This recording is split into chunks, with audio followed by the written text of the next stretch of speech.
Hello, everyone, and welcome to Sparrows. Here with these crazy crew that we've got on board, all making puns and trying to mess up my entrance as we begin tonight's game. So, hi, everybody. Hi there, KM Hi, Steer. Ty. Hi, Glitz Gamer. Hi, everybody in chat. That screaming dragon, TTRPG Academy. Hello. Zetadine. Hi, welcome to the show. I'm just literally reading and saying hello to everybody that's out there in chat. So we are here tonight to see if a simple scrap job is good enough to kill everybody here, because it seems like no matter what they're into, everything kind of goes tits up at any moment, at any point in time.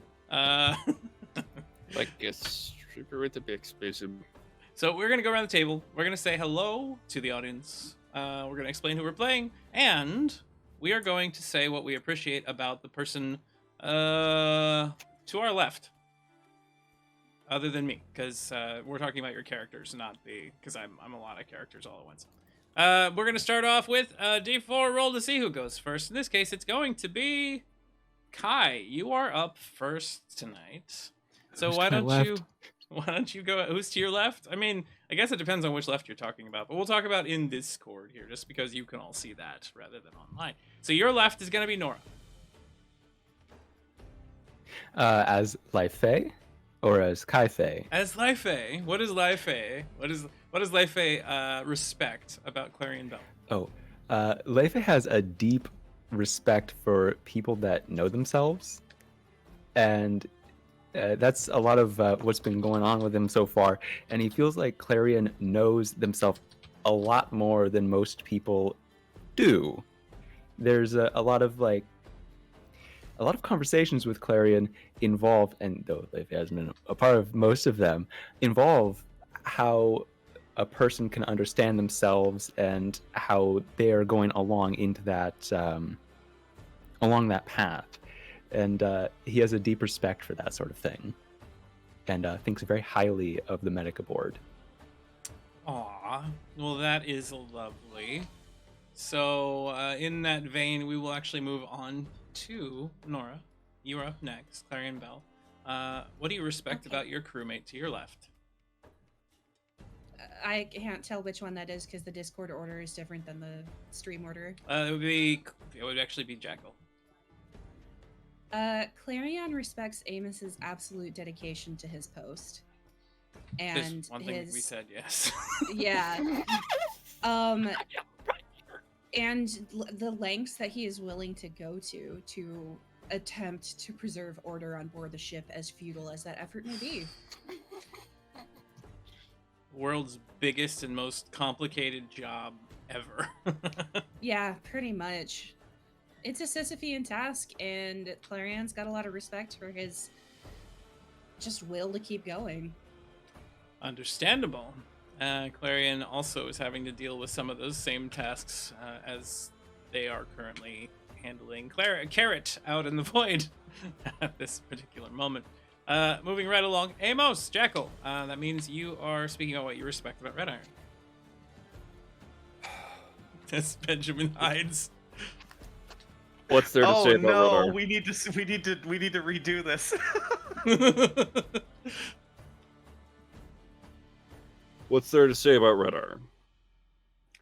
Well, could say they're resourceful, they're dedicated, and they have a passion for their work. That's the easy stuff.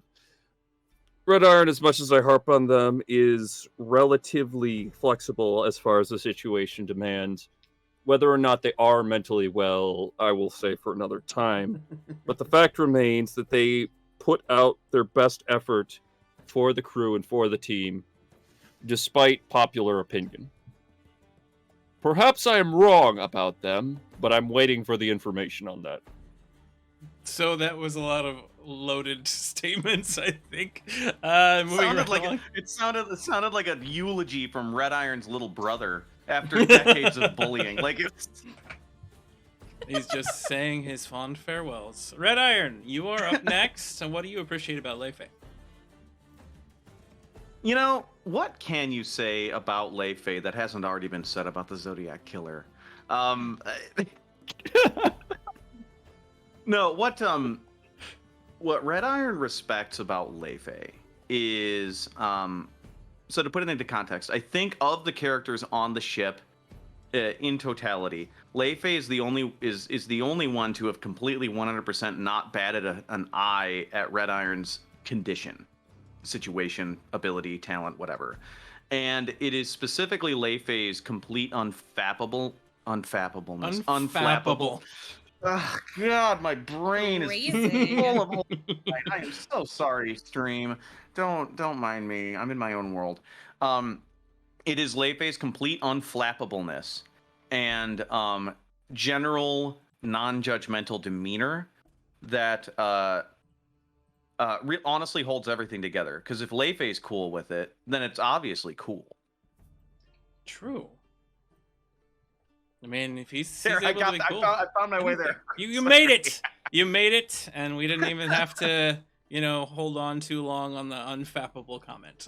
We're gonna move on from there. So, last time on Sparrows, everybody had kind of settled down a bit. The last vestiges of Syl technology was ripped off the ship. The newly acquired Eternal of Lightning that is now attached itself to Amos, and Amos in return has attached themselves directly to this Eternal. Notwithstanding, everybody had kind of been checked for overall general health. Lei Fei had piloted the ship back to Bezamini, the fragments and bits and pieces of it, the best of which that could be seen and found in order to try to resupply the vessel. Amos had successfully found some water tanks, some of them drinkable, some of them probably refuse or needing to be recycled, and had successfully removed them without damage, to the joy of the crew, even though there was a little bit of tension between Amos and Red Iron in doing said process. Carrot had bounced around and bungled everything they attempted. Scarborough had gotten Amos's back, but has now launched them a little bit too fast back at the ship while carrying all these water canisters. And Lei Fei had decided to go do a little bit of scouting and found a bunch of bodies with their brains eaten out, and then found the culprit of said brain eating in the form of some sort of void parasite that has now attached itself to his arm and broken his safe tech, and then been chaotically, magically enlarged to like 3 times its normal size, and is now facing down a much more serious threat. Red Iron had made his way over to a rather large supply of materials that could be used to enhance their ship, and has proceeded to sit down and just kind of get to work collecting those supplies and working on finishing that job, which I believe you're 25 out of 40 on actually accomplishing at this point, which we'll get to that soon. So, in the meantime, we are now popping back to the Sparrows adventure in progress, and I will bring back up our screens here so that we can see them all. Let's see, there we go, combat. Oh no, that screen is screwed up for some reason. Didn't realize it. I'll have to fix that another day and time. So we're gonna stay here and just put the map on the screen. That's what we're gonna do. There we are. So we happen to have, there we are, our combat screen back up, because things are dangerous. Lei Fei, it had been your turn, but the unidentified creature had not been able to be knocked off of you and had grown in size, and it is unfortunately that creature's turn now. So sharing the map with all of you, you should have it there now on your screens.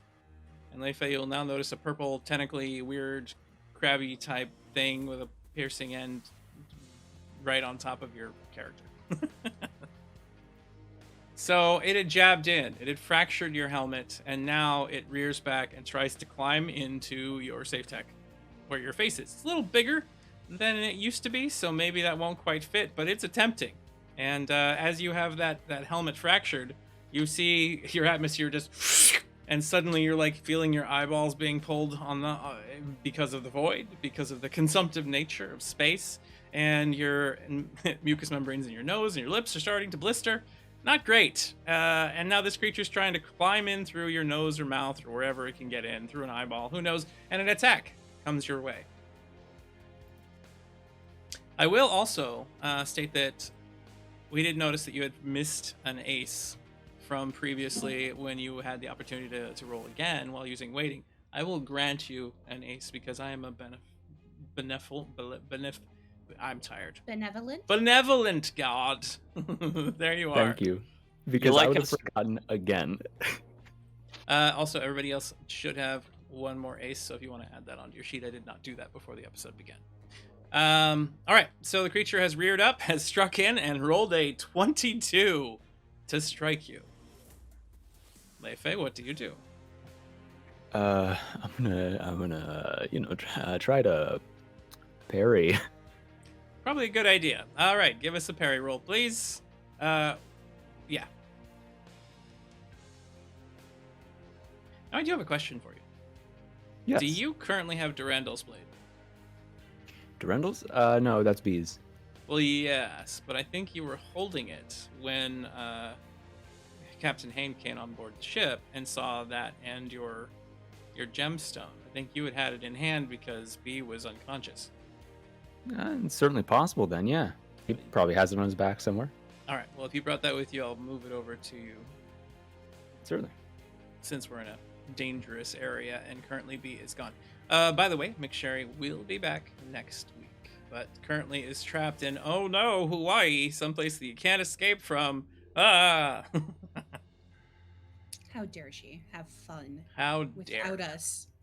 23 to 22. Explain to me. Describe the scene of your deflection of this attack, just narrowly avoiding getting your nose penetrated or what. That's Weird. not very good. No. So, like, Faye runs into a combat instinct as this thing starts. It's running over his face like a spider. Yes.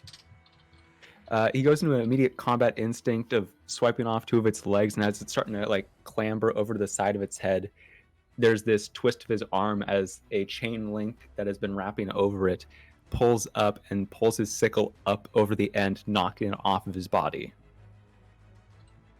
All right. And then it just moves aside. You see a bunch of little tendrils that are on this thing, reaching out and grasping onto your arm, the side of your faceplate. A whole bunch of these things grab a hold of you. So while you knock it free, sort of, it has not come off of you and is still entangling you, rather. So it's difficult for you to move. You are in the void. There are movement rules that are a little bit different while you're out here, of course. But that has stopped the creature from stabbing you at the moment and getting to that juicy brain of yours. Carrot goes next. Carrot, let's see. In the last episode, you'd used... Carrot had gone one direction, went another one. Right now, Carrot's about to impact into you, Clarion. You had No, intended I think to we stop caught it. him. I successfully Right. caught him last time. And you lost your arm. Yes. You lost your arm, threw it out. He went after it, grabbed it, came back. You caught him this time successfully. The two of you are now spinning end over end. The momentum kind of pushing you away from where you were at before. And then he just turns to you. Nice catch! Now where do we go? Thank you, Carrot. I believe Leifei is in distress, if the sounds that I am hearing are correct. I am going to attempt to correct our course and head towards him. It's probably a good idea if you do all the flying at this point in time, because I seem to be having problems with all these buttons. I agree with that assessment, Carrot. So Carrot will now passively wait until you start moving around to make any further actions. Scarborough, off in the distance with Amos, was told to slow down a little. So Scarborough will now roll to assist Amos in reducing their velocity as they approach the ship. And does so successfully. All right, burning back. Yeah, this is just kind of like those flamethrower things that I used to use way back. Never mind, not something important right now. Hey, Amos. I think we're going to do it. We're going to do it fine. So when we land these things, just bring them down to the kitchen? Is that what we're doing? We're going to leave them, kitchen. Yeah. No. Let's set them next to the engine room. That way, the next time something goes the way of the exotic dancer with the back spasm, they'll be better armored. All right. I see what you mean. I see what you did. That's a funny joke. It's a funny joke. I do not like the void. I do not like the void either. And we see Are that they at the deck yet? you're getting closer to it. So Clarion, we're back Oh. over to you. You now need to make a brains roll to modify your trajectory and start heading over towards Leifei. That is not going to do it. 7 is bad. I'm gonna ace that. All right. Ooh, much better. better. 22. That is one of the downfalls of having this up here. Our audience can't see our rolls. You know what? I can fix that. We'll just put that over here where people can see it in the spot that Gwen normally occupies. Aw. There we go. There. Now we still have our rolls up. I need to fix this combat map. Somebody remind me to do that next time we play. Or before the next time we play, rather. Not at the... Anyway. So, Clarion, with 22, you change trajectory. You can now move 7 in the direction you wish to go. Go ahead and do that for me. And then we'll continue on. Carrot continues to follow you, obviously, being held in arms. And the two of you move towards Leifei. You can see at this point now, in the distance, Leifei has something crawling all over them and like snapping and moving very, very rapidly in ways that should damage him if they hit. Leifei's just struggling, and you see like venting oxygen just. Amos, All right. your turn. Now it's time to come in for a landing. So give me an agile roll or a tough roll of your choice as you attempt to land. The tough roll will be you catching the water tanks. The agile roll will just be setting everything down appropriately in a way that doesn't cause damage, depending on which effort you take. Critical failure is Can I not... re-roll that? You can if you have an ace. I just got that. Make sure you're not suffocating in that mask. No, definitely not. I know my limits. right. 15. So with a 15 this time as your reroll, you got an ace from Annika. So keep that as Thank well. you kindly. Whew, okay. You now have turned. You've grabbed a hold of these large water jugs. You moved in front of them with Scarborough nearby helping. Turned on your jets, came down to the deck, caught them, and then put them back down upon the deck. You have succeeded at bringing the water on board the ship that you have found. You now technically have 8 weeks of water if you can clean about half of it. Well, we got enough for 8 weeks. Just need to fix that. Well, 8 weeks. That's pretty good. I think that'll work probably for most of the trip back to... We were going to Myocenes, right? Yep. I hear it's lovely this time of year. Well, that'll put us about halfway there. Maybe could use a little bit more if they've got any extra out there. I'm sure Bezamini's got more. It was a big station, right? Oh, yeah. There they go into the radio. Team, what's your status? I'm Red headed can't towards respond Leifei. back. The only one that can right now is Clarion. Leifei seems to be in some distress. I am heading towards him with Carrot in tow to aid. Red can totally respond on the radio. Oh, right. Using TikTok. I forgot. If Amos speaks TikTok. Uh, Oh wait, no, you're a Lesbian. You speak everything. I speak everything, but Yeah. this is a radio, You so... only speak everything. There is a caveat to you speaking everything. It's only if your mind can touch the minds of others. Oh. Yeah. Well, then Red would. What Red would reply with a bunch of grinding gear noises. I can translate for you, Red. However, I believe Amos cannot understand you right now. Red patches over to Clarion. I found a lot of scrap.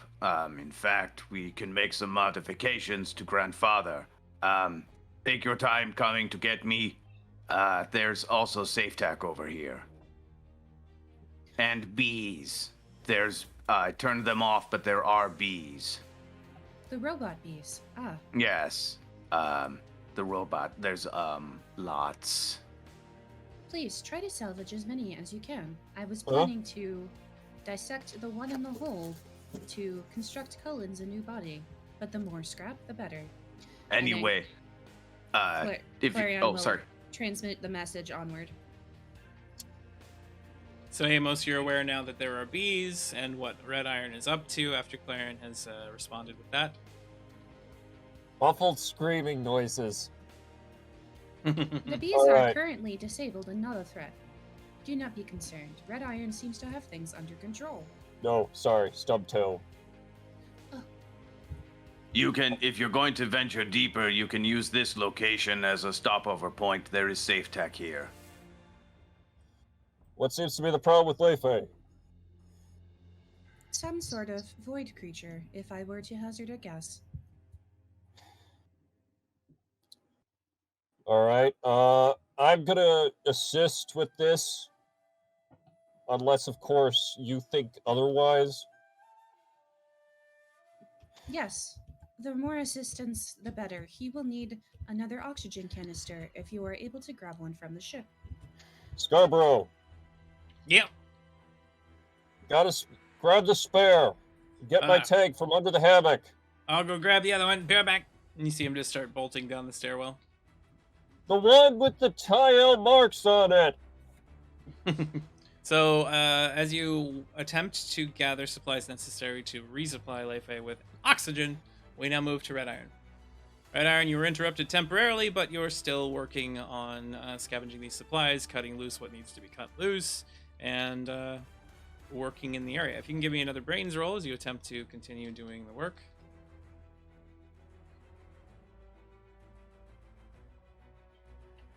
9. Not amazing, but we can use that. Why do you have a -10? That's because he doesn't receive distractions, and putting a -10 in the distractions box will make sure those don't show up. All right. So Did I get help from my arm there? I think I get. Yes, you get +3 for your arm, right? Yeah. So that's a 12. All right. So you are at 37 of 40 now. You're getting closer to finishing what's being done here. The further that you work on this, the more you just feel kind of at ease. This is your element. I mean, there is no auditory anything happening. The machines are speaking to you under the ground. They're telling you stories of, well, mostly being completely ignored by all of their caretakers for a great deal of time, and a history that spans multiple generations inside of the void, where it was rather cozy and comfortable. Red Iron gently reassures them that they will systematically detach all of them and find them a new home, where Grandfather will take care of them. They, of course, are just, Yay, we are so happy. We wish to go with you. Yeah. Just don't wake up the bees. Of course, the bees. as you continue working, everything seems to be fine at the moment. Your previous role on making sure the bees stayed asleep has kept them asleep for now. Red's turn passes. We go over to Leifei. Leifei, this creature is on your face, and it is not so bueno. Is this a case of if I try to attack it, am I punching myself? It is literally right on your chin and around your neck and your shoulder, and is like rearing back and trying to stab in through your helmet. I can't see what it looks like. Does it have a tail? Inside of the Discord, if you want, there's a picture of it there. Oh, certainly. Yes, it doesn't have a tail. It has a shell around the back. It's got tendrils and tentacles that come out of the bottom, like, legs, and a large piercing tentacle with a barb on the end of it. You should definitely show that to the audience. I am showing that to the audience. Leifei is going to start grabbing onto the carapace parts towards the back end, the sort of like snail shell, the spiral. Yeah. And he's going to try and pull it off with that. Okay, give me a strong roll as you attempt to disengage this thing from your body. I am quite strong.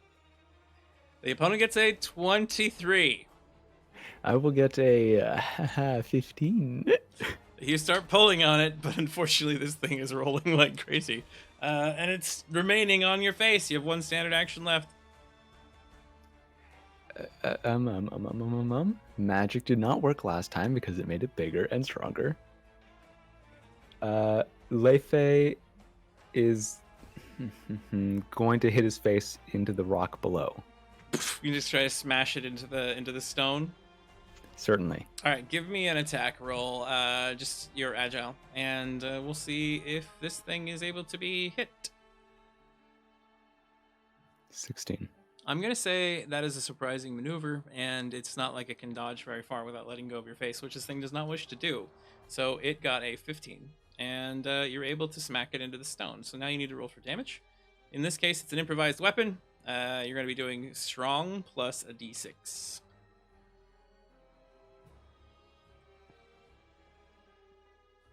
That's A total of 4. 4. There's a little thump, and you see some sort of like chemical spray come out of this thing, some sort of agitation, maybe. But it is not letting go yet. He opens his mouth to scream. No sound comes out because he is in the vast void of space. Give me a tough roll as well to make sure you are not suffering from any effects from being in the void without protection. Okay. I'll remind he is good at holding his breath, but That is 8. 8. Do you have any features that allow you to hold your breath longer than usual? An ability from earlier when he was drifting through space, he can hold his breath for tough times 10 amount of minutes. Okay, so you will not have to worry at the moment for 2 more rounds when it comes to holding your breath, but the pressures and the shearing force of the void, especially around your face, is going to cause you a small amount of damage to your lips, ears, and nose, everything that was exposed when the pressure changed. No, So not my beautiful face. you take 4 points max, 4 points of damage. It just tears around your face. All right, I'm down to 19. All right. That is your turn. It is now the creature's turn. This time, it tries to get tendrils down inside the cusp of your outfit to crawl in. What do you attempt to do? Defend. Give me a defense roll. Certainly. The opponent only gets a 6, 7, 8, 9 this time. I'm unstoppable. I'm an 18. You're able to hold it off. How do you keep it from crawling into your shirt? Leifei tightens up the back of his what is it? A scarf, Mhm. of course. He pulls the ends of his scarf as it tries to wriggle down in. He just tightens it down so it can't get in. So it's like digging at the scarf and trying to find an entranceway, but doesn't find one. And that's that for now. Carrot over there says Leifei, struggling. Leifei, are you all right? Why aren't you answering? Why you're being very rude right now. Leifei, talk to me. Oh, Clarion, Leifei doesn't like me anymore. Leifei likes you just fine, Carrot. He is currently engaged in a life or death struggle and has no air with which to speak. That wouldn't have stopped me from I talking. think that is because you are incredibly foolish, Carrot, as much as we appreciate you. Oh, you appreciate me? I appreciate you too. You're quite welcome, Carrot. Carrot just continues to whine, basically, about... I would have patience, Carrot, and if you could ready an attack on this creature, try to see how it moves, study it. Oh, watch it. See how it moves? Oh, yeah, it looks like calamari. I'll eat it. Carrot, I would advise against that strongly. Well, you told me to attack it. The only thing I have is my teeth. Nobody gives me weapons. Nobody.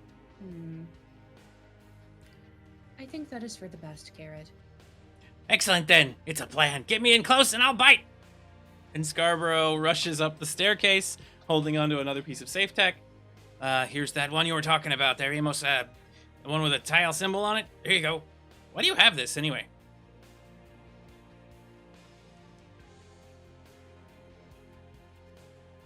Amos? You're muted. Oh, no. Old holdover from Safe Tech Intensive Mission a long time ago. Oh, well. Good. I'm not going back out there, so I'll just go sit here on the cannons. And if you need me to shoot at something, just let me know. Don't shoot at anything until you're sure that we're clear. Don't eyeball it this time.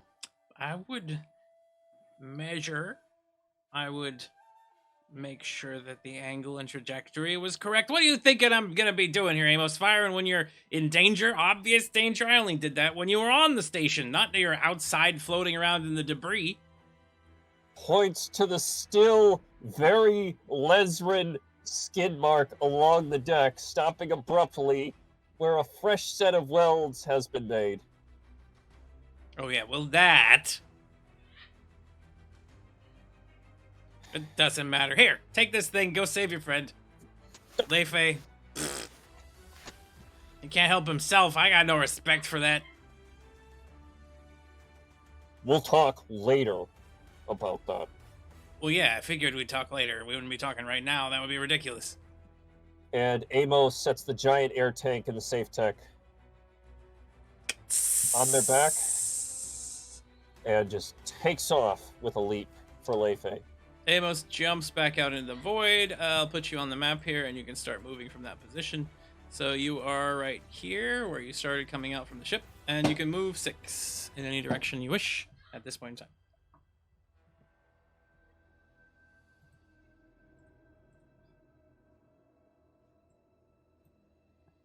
There we are.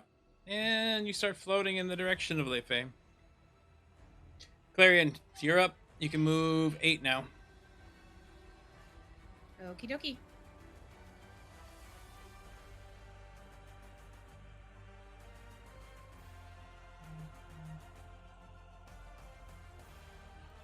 Alright, so you float to that position, and Carrot continues with you. You are now 5 from Leifei, so if you have something you want to attempt to do here from this distance, you can. Alright. Let's... I'm pretty high in overload. So I think I'm just going to take a ranged PDO shot. Ranged PDO shot. Now, this thing is on Leifei. If you miss, That's true. there's a chance you'll hit him.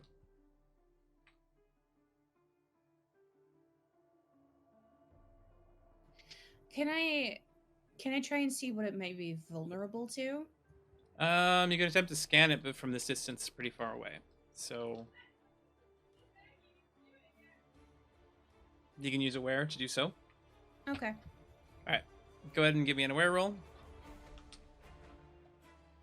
You scan the life form from this distance. It keeps being interfered. Your sensors are picking up Leifei and it, and unknown, known, unknown, unknown, unknown. Keeps like blinking across your HUD.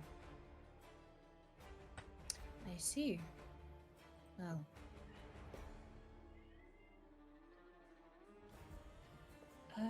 Shoot.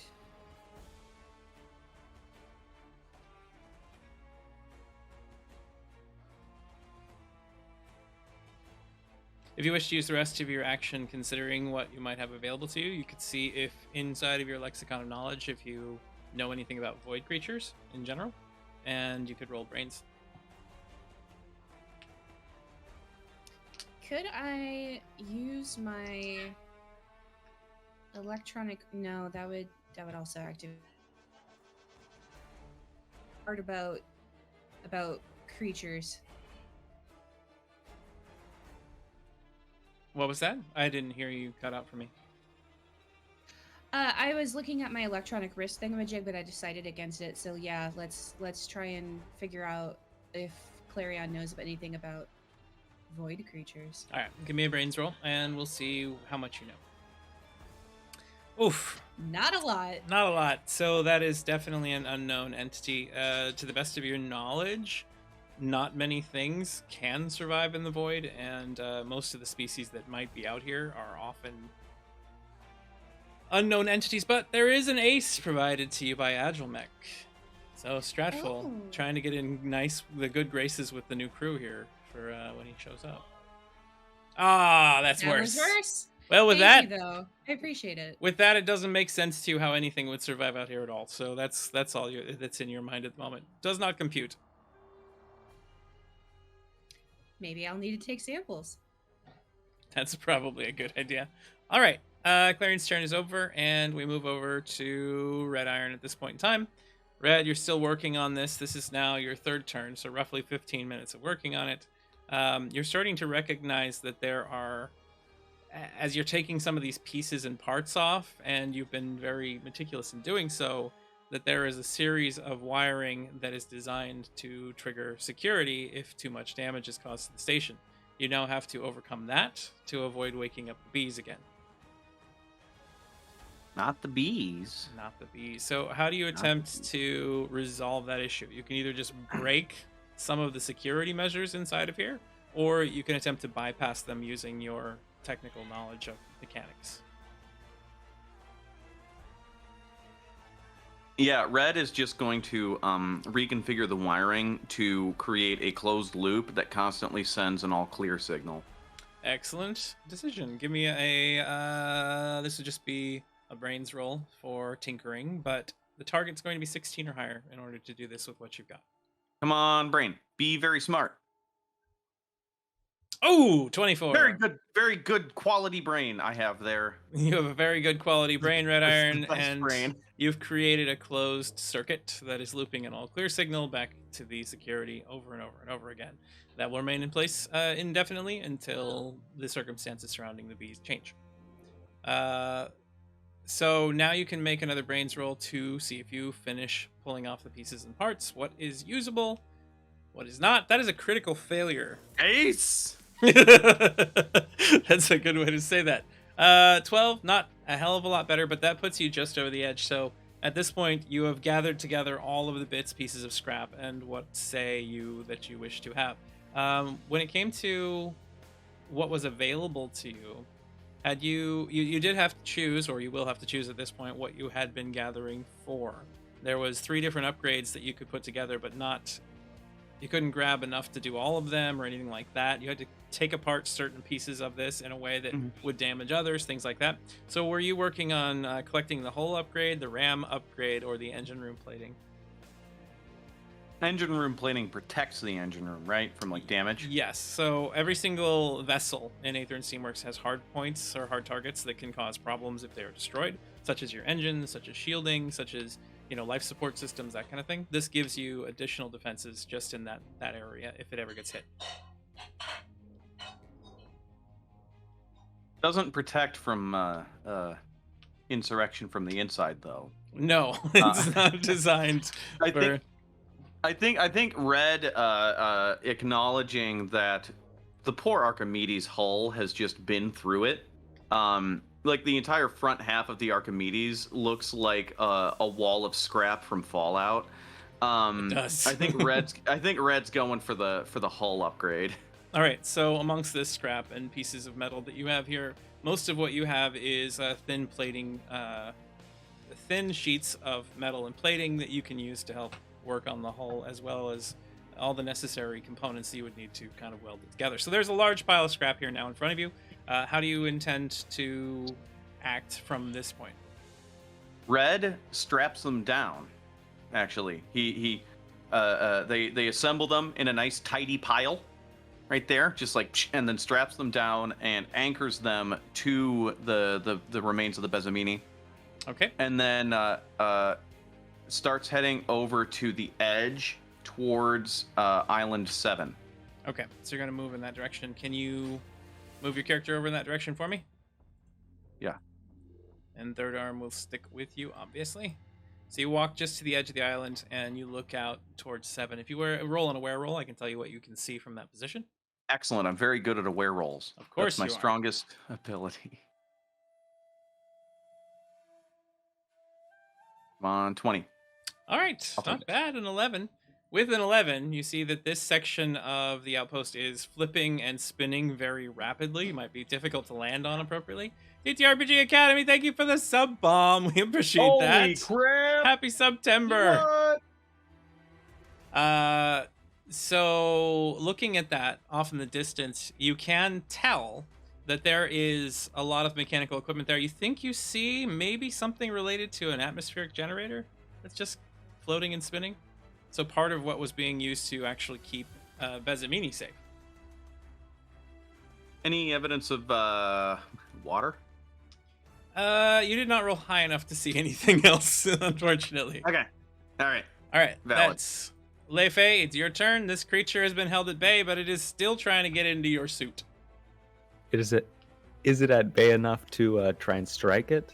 You can stab across yourself with something. A dagger, something short would be best, but you could obviously use whatever you want to attempt that, and hopefully not stab yourself. Most certainly. He pushes down an elbow as his scarfs and twists up towards him, and at the end of it there is a sharp dagger. Yep. As he pulls it up, he goes to strike into this creature. Give me an attack roll with said dagger. The creature attempts to avoid being stabbed. Gets a 12. +1 from KM Steer to Leifei's roll. That is an 8. I'm gonna ace that. All right. You still have the +1 from KM Steer. I'll take it.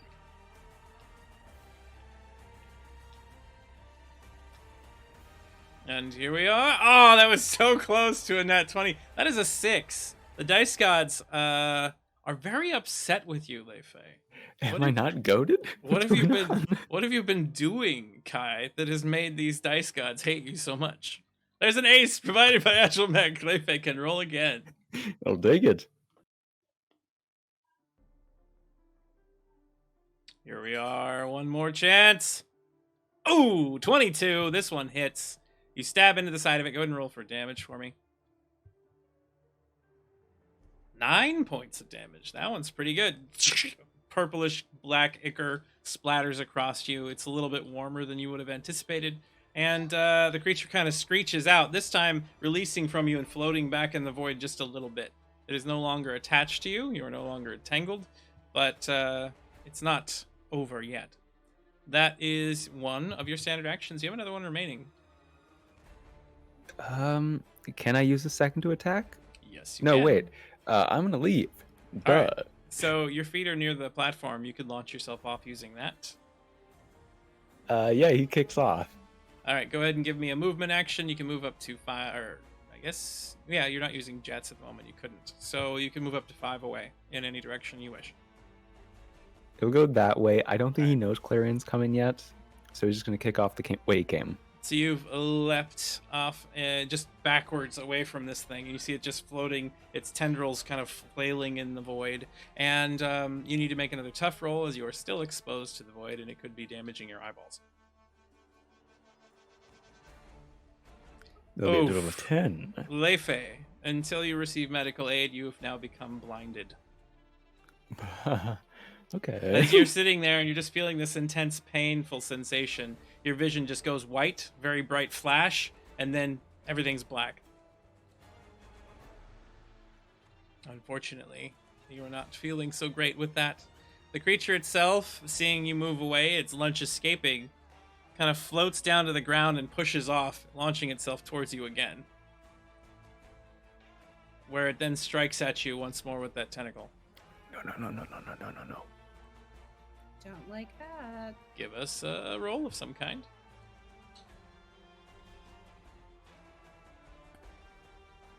Pierre. 19. That is an amazing parry. Your opponent also critically failed. Leifei, do you wish to cause damage during your parry instead turning it into an attack? Or did this creature misjudge the leap and is now flying towards your ship instead of you? Towards the ship. Okay. So instead of getting a hold of you, it zips past, lashes out, and just kind of spins end over end, but is now on a collision course with the Archimedes. And we move over to Carrot. Carrot says, get me close, I need to bite it, it's running away now! It's going to the ship, Clarion, it's going to the ship! I am aware, Carrot. I will correct course shortly. Do you think it would make a And good then- pet? I mean, I've never had a space creature pet. I seriously doubt that, Carrot. I would put the possibility from your mind. We don't know. I mean, we talked to all kinds of things, and those things sometimes turn out to be really nice, and sometimes they turn out to be... incredibly. Well- It seems to be incredibly willing to eat people's faces. I do not think that makes it a good quality of a pet. Well, I mean, Red Iron kept Sylvia as a pet. I don't think that's how that relationship worked. That's how it looked like to me. I don't know anything about this. But it totally was how it worked. Except Sylvia was keeping Red Iron as a pet. True. So Carrot just basically is frustrated. Scarborough, comms kick on. Clarification, please. Clarion, when she's finished lecturing Carrot, she switches over to broadcast and she says, Archimedes, be advised, avoid creature incoming. So at that point, you hear the voice of Scarborough over the radio. Can I take a shot at it? I'm pretty sure I have it right, and I'm not gonna hit Leifei at all. If you are confident in your calculations, Scarborough. Boom! A gunshot goes off. You gave him all that he needed. Cannonball fire from the ship. Flashes out through the darkness. And misses. Leifei, give me... Where'd he go? If he's not here, I can't make him roll, so somebody else is gonna have to. Who am I gonna have do this? Let me just see. 1, 2, 3, 4, 5. Oh, wait, he's back. He's back. Leifei, back with the chair. I need you to roll a d20. If you get higher than a 6, you're fine. All right, I can do that. 7. Yes, sir. Just one Zero. above. Just one above it. A cannonball just woof, vibrates your whole being as it whips past you very quickly. You felt something buzz past. You can't see it, but you get the opinion that something very fast, very dangerous, just barely misses you. Let's see. Where is that going? It's going in this direction. Okay, at this point, we also need to have Red Iron give me a d20 roll. If you get higher than a 10, you're fine. Everything's fine.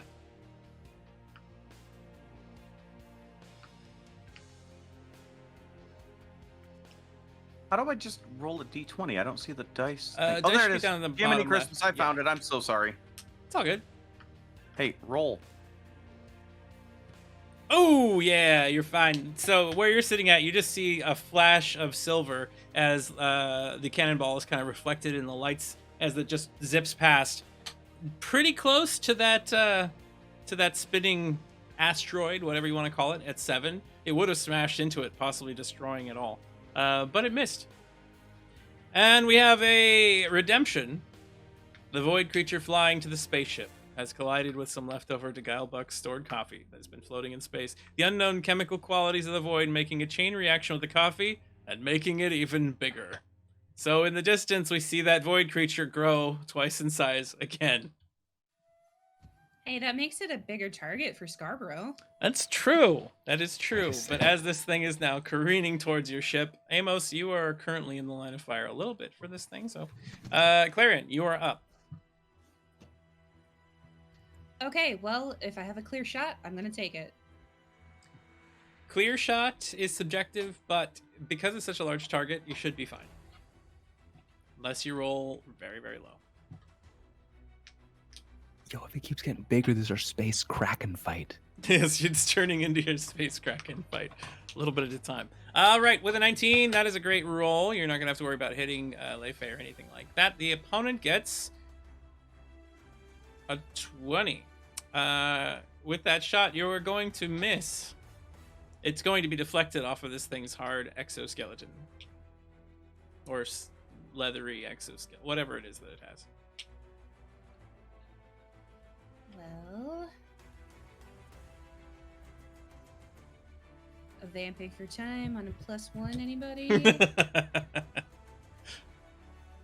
So apparently Stratful giveth and Stratful taketh away, by the way. Yeah, apparently. Oh, gee. All right. I mean, Is I'd there be any- okay missing the shot.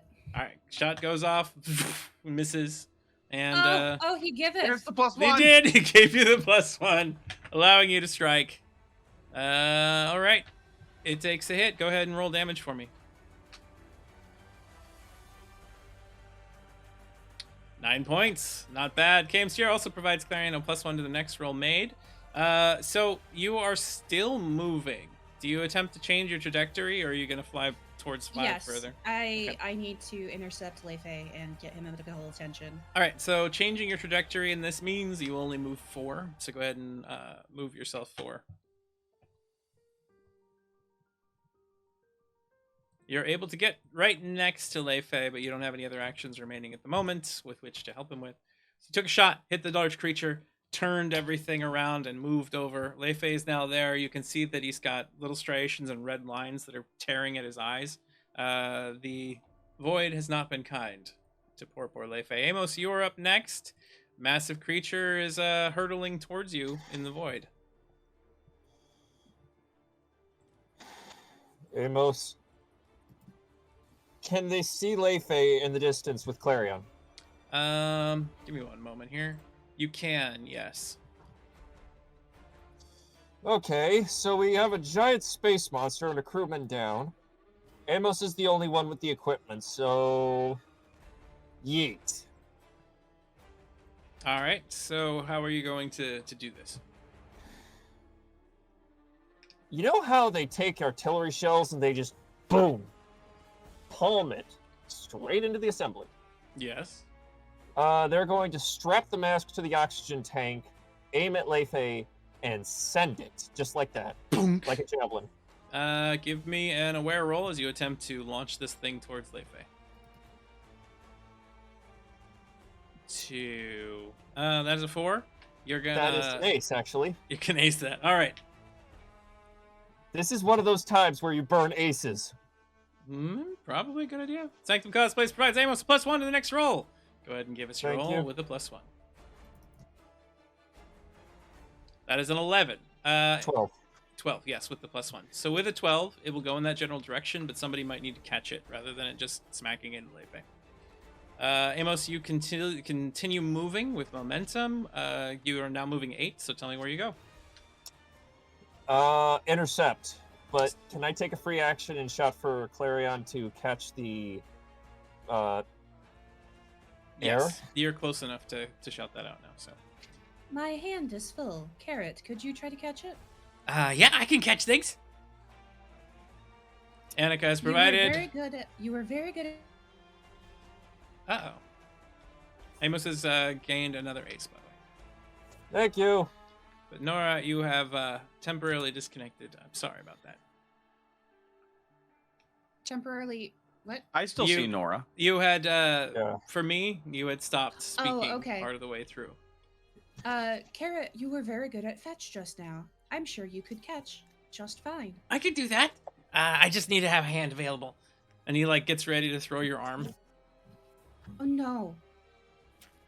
Well, wait. Clarion takes the arm and, just for a second, lets Carrot drift in space along their trajectory. Whoa. She doesn't push him anywhere, just lets go of him. And then she, takes a tool from her apron and, ties the arm onto the apron. Okay. And says, Carrot, that is very important. Do not lose my arm, please. Oh, well, yeah. I mean, I just thought you would make another one or something like that because you just do that kind of. You make all kinds of stuff all the time. I'm sorry. I appreciate that, Carrot, but we are low on scrap. All right. I'll be more careful. Thank you. Red Iron, back over to you. Off on this outpost, still doing the actual responsible job rather than fighting space aliens. What do you do? I kind of next? like the cut. I like the cutaway visual of all of this chaos happening, and then we bounce over to Red Iron, and they're just stroking their chin, looking at this spinning thing, now what? Okay. So Red is going to look at this object specifically for it's spin. Obviously, things spin on a pole. Like polarly, right? Is there anything like a point sticking out on the north or south pole of this spinning object? Give me an aware roll. Let's see if you can see it. You're a bit far away still to identify that kind of thing. Yeah, and I'm gonna keep it that way. Things can spin on multiple axes. It's true. Ooh, nat Boom. 20. All right. So you will be successful in determining if it's spinning on any type of axis, if there's a more stable position on the top or bottom. But your choices now are, do you recognize that there is a piece of tech involved on this spinning object that will allow you to upgrade your third arm for free? Or do you recognize that any action used against this outpost will cause bees to awaken on this section of the outpost? Like on that island. Yes. Any Like contact with that. if I touch this island, there's going to be bees. It has a security mechanism tied in. It is not currently tied to 8 because you've disabled that section, so nothing will awaken there, but anything that it is tethered to will. Well, I think I just answered the question since I asked a qualifying question related to the bees. So, yeah, it's going to be the bees thing. Okay, so you do recognize that there is a trigger mechanism involved in that will alert security if you access it. You do see that there are 2 points on the top and bottom that are spinning, and they basically have an elliptical wobble that's occurring back and forth on either side. How much bigger is this section than Red Iron? Very important question. It is about 20 feet across by about 10 feet tall. Okay. Red is going to sort of putter gently towards it. Okay. The goal is to get within 8 spaces. Okay. Let's see. Are these spaces bigger than like normal spaces? Yeah, they're a little bit. They're basically the equivalent of two Okay. regular distance spaces because you're in. The So I want to get like. That would be right here. Yeah, I want to be literally as far as I can, but still within the third arm's grapple range. Okay, so you go all the way to that distance, floating over there, and what do you do with your next action here? Red like. Okay, at the top, and fires the grapple arm at the very top of the spinning part of the station, Okay. such that it can continue to spin inside of the grasp of the arm. Okay, so you want the grapple to wrap around the top pin, but not actually grab it, because if you do, it's going to start spinning you. Yeah, exactly. I don't want that. I want it to be like a yo-yo or like a top where like you get to the end and it can kind of keep going and nothing moves. Okay, so you're launching the grapple out. It's going to land in a position where it's basically just holding and allowing the spinning to continue without pulling you into the void with it. Yeah. Give me a brains roll to achieve this complex maneuver. I will We give you a got +2 because of your previous aware roll. We got some heckin' math going on. Yep, constituting that Oh, math. man. That's not good. Do I get help? Okay, so we're at an 11. Do I get help from the arm? Not when you're using it as the tool. Heck. So with an 11, you will either fail and the arm will miss, or you will succeed with a complication. There is an ace provided by Adromech. You can re-roll. Adromech, I was about to condemn you in chat. I just want you to know for doing this nonsense with making the large thing, but you've redeemed yourself. I forgive you. Right, for selfish reasons, he forgets Yeah. you. It's okay. It's okay. I've- We've got a giant, angry, heavily armed Lesrin speeding towards it. The rest of the crew has medical equipment. We'll be fine. Besides, the ship looks like the side of Megaton anyways. Worst case, we'll just put a little TIG weld on it. all right. Here comes that brains. Roll. Here we go again. Oh, 21, that's way 22, better. 23. So the grapple arm moves right over, wraps around the tip, just twists, and then just sits in a position where it's just making a few sparks, but there. So you have moved it there. What do you attempt to do with that? Red is let's see here, how far away am I from the station now?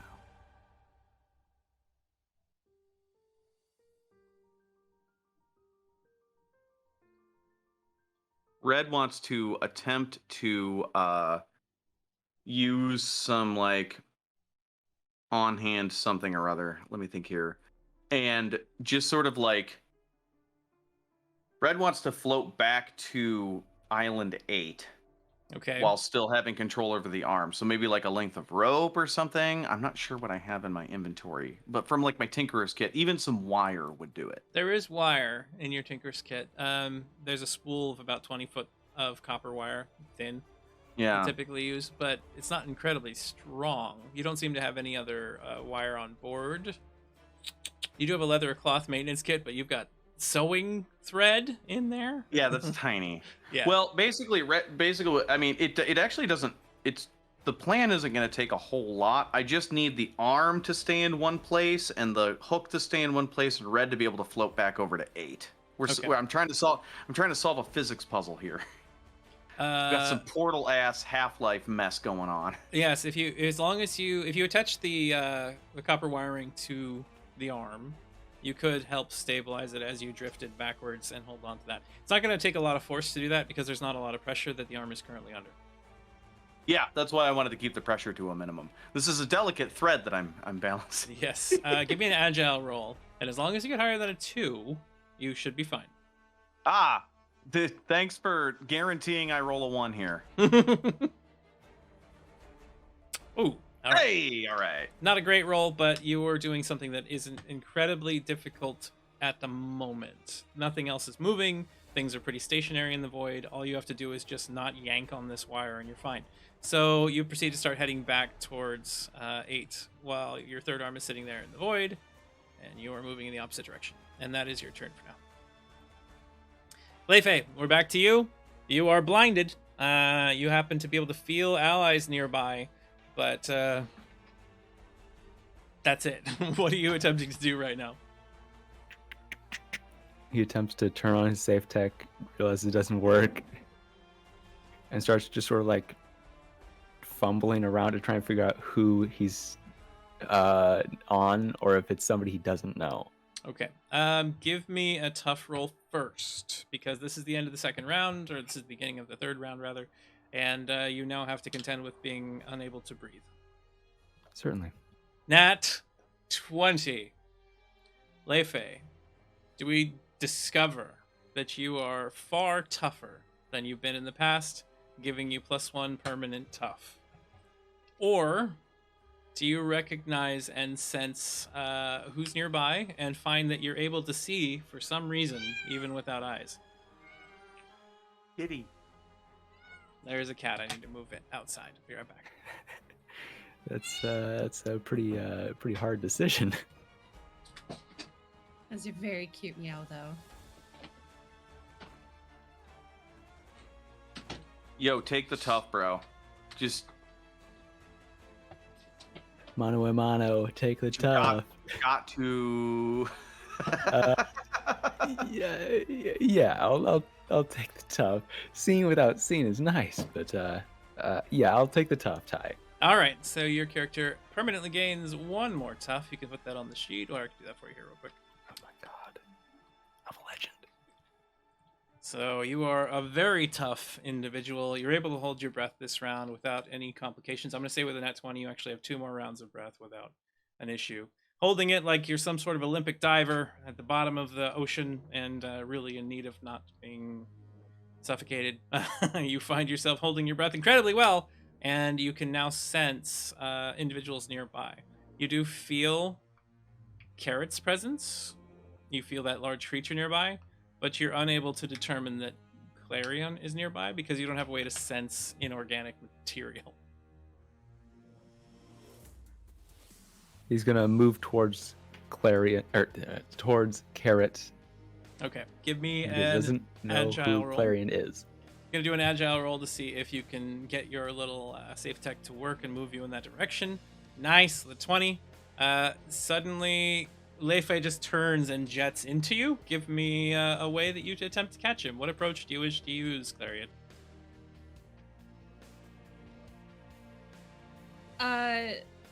Sorry, I was making name mashups of me and Carrot in chat. I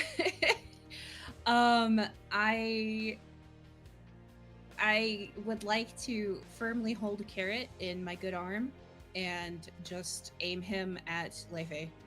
You just hold Carrot in front of you towards Leifei. Carrot attempts to catch Leifei now. Here we go. Oh, I got him! He's coming! Oof! And you slam into him relatively hard, but suddenly the warm embrace of a slightly moist kobold has got you. Right, I can't talk. Nope.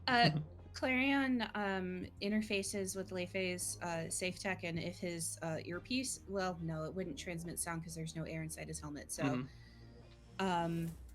she just makes her hand buzz a couple times and hope it's reassuring. Bzz, bzz, bzz.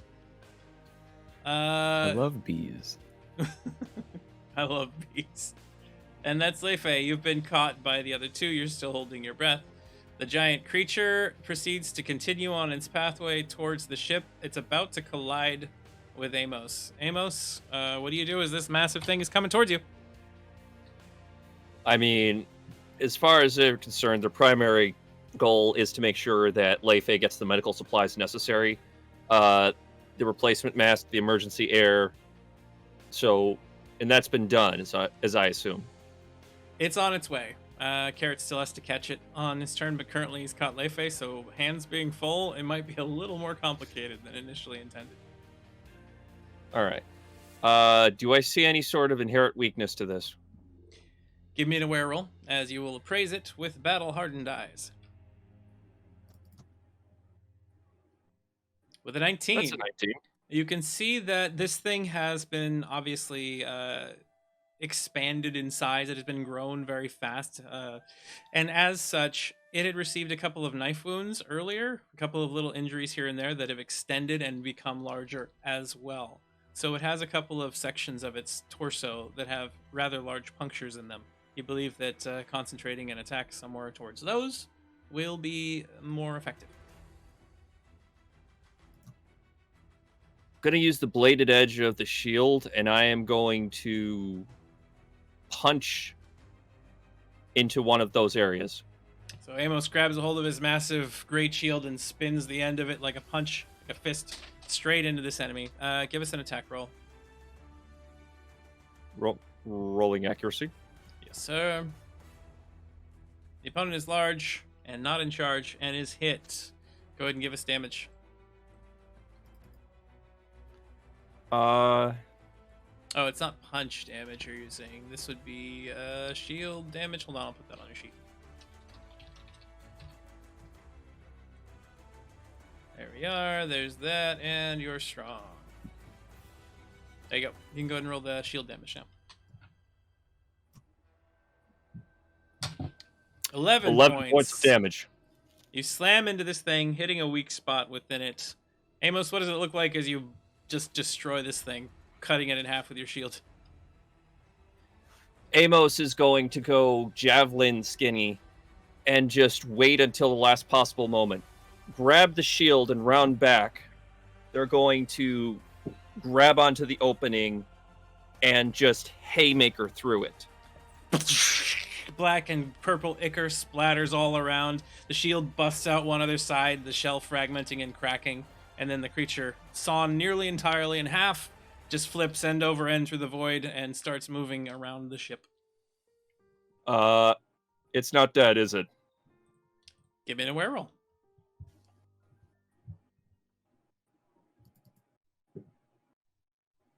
That is a critical failure. Ace. All right. I have the Curse of Kiara. Oh no, is that the thing we have to worry about now? Nat 20! You went from a 1 to a nat 20! Okay.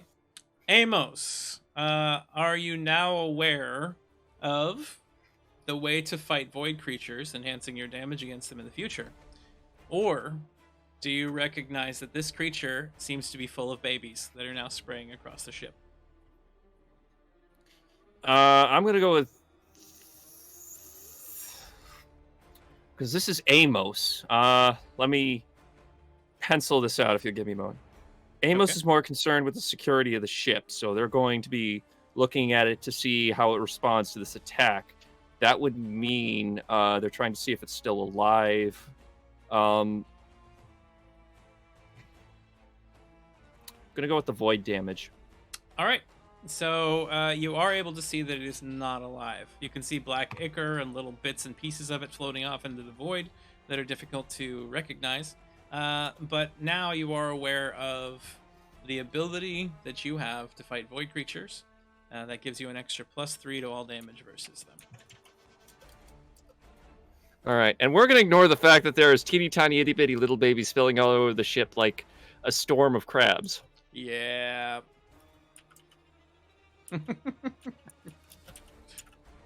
And we move on to Carrot. Carrot, now holding Leifei, goes, Oh, there's that thingy that we needed to give Leifei so he doesn't die in the. Yes, Carrot. I'll try to And catch it we with my hope tail. Excellent, Carrot. Just to be safe, Clarion will attempt to shift to holding onto Leifei with her legs. okay, give me an agile roll as you attempt to secure Leifei. And Carrot is going to roll to grab the safe tech flying towards you all with his tail. You succeed in moving Leifei out of the way, and with that roll, that actually allows Carrot to just catches the safe tech and is now holding it. All right, I got it. I got it. It's here now. Excellent, excellent, Carrot. We thank need to replace his broken safe tech with this new one. All right, I'll give it to him, and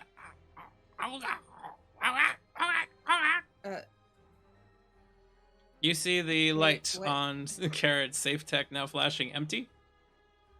Oh no.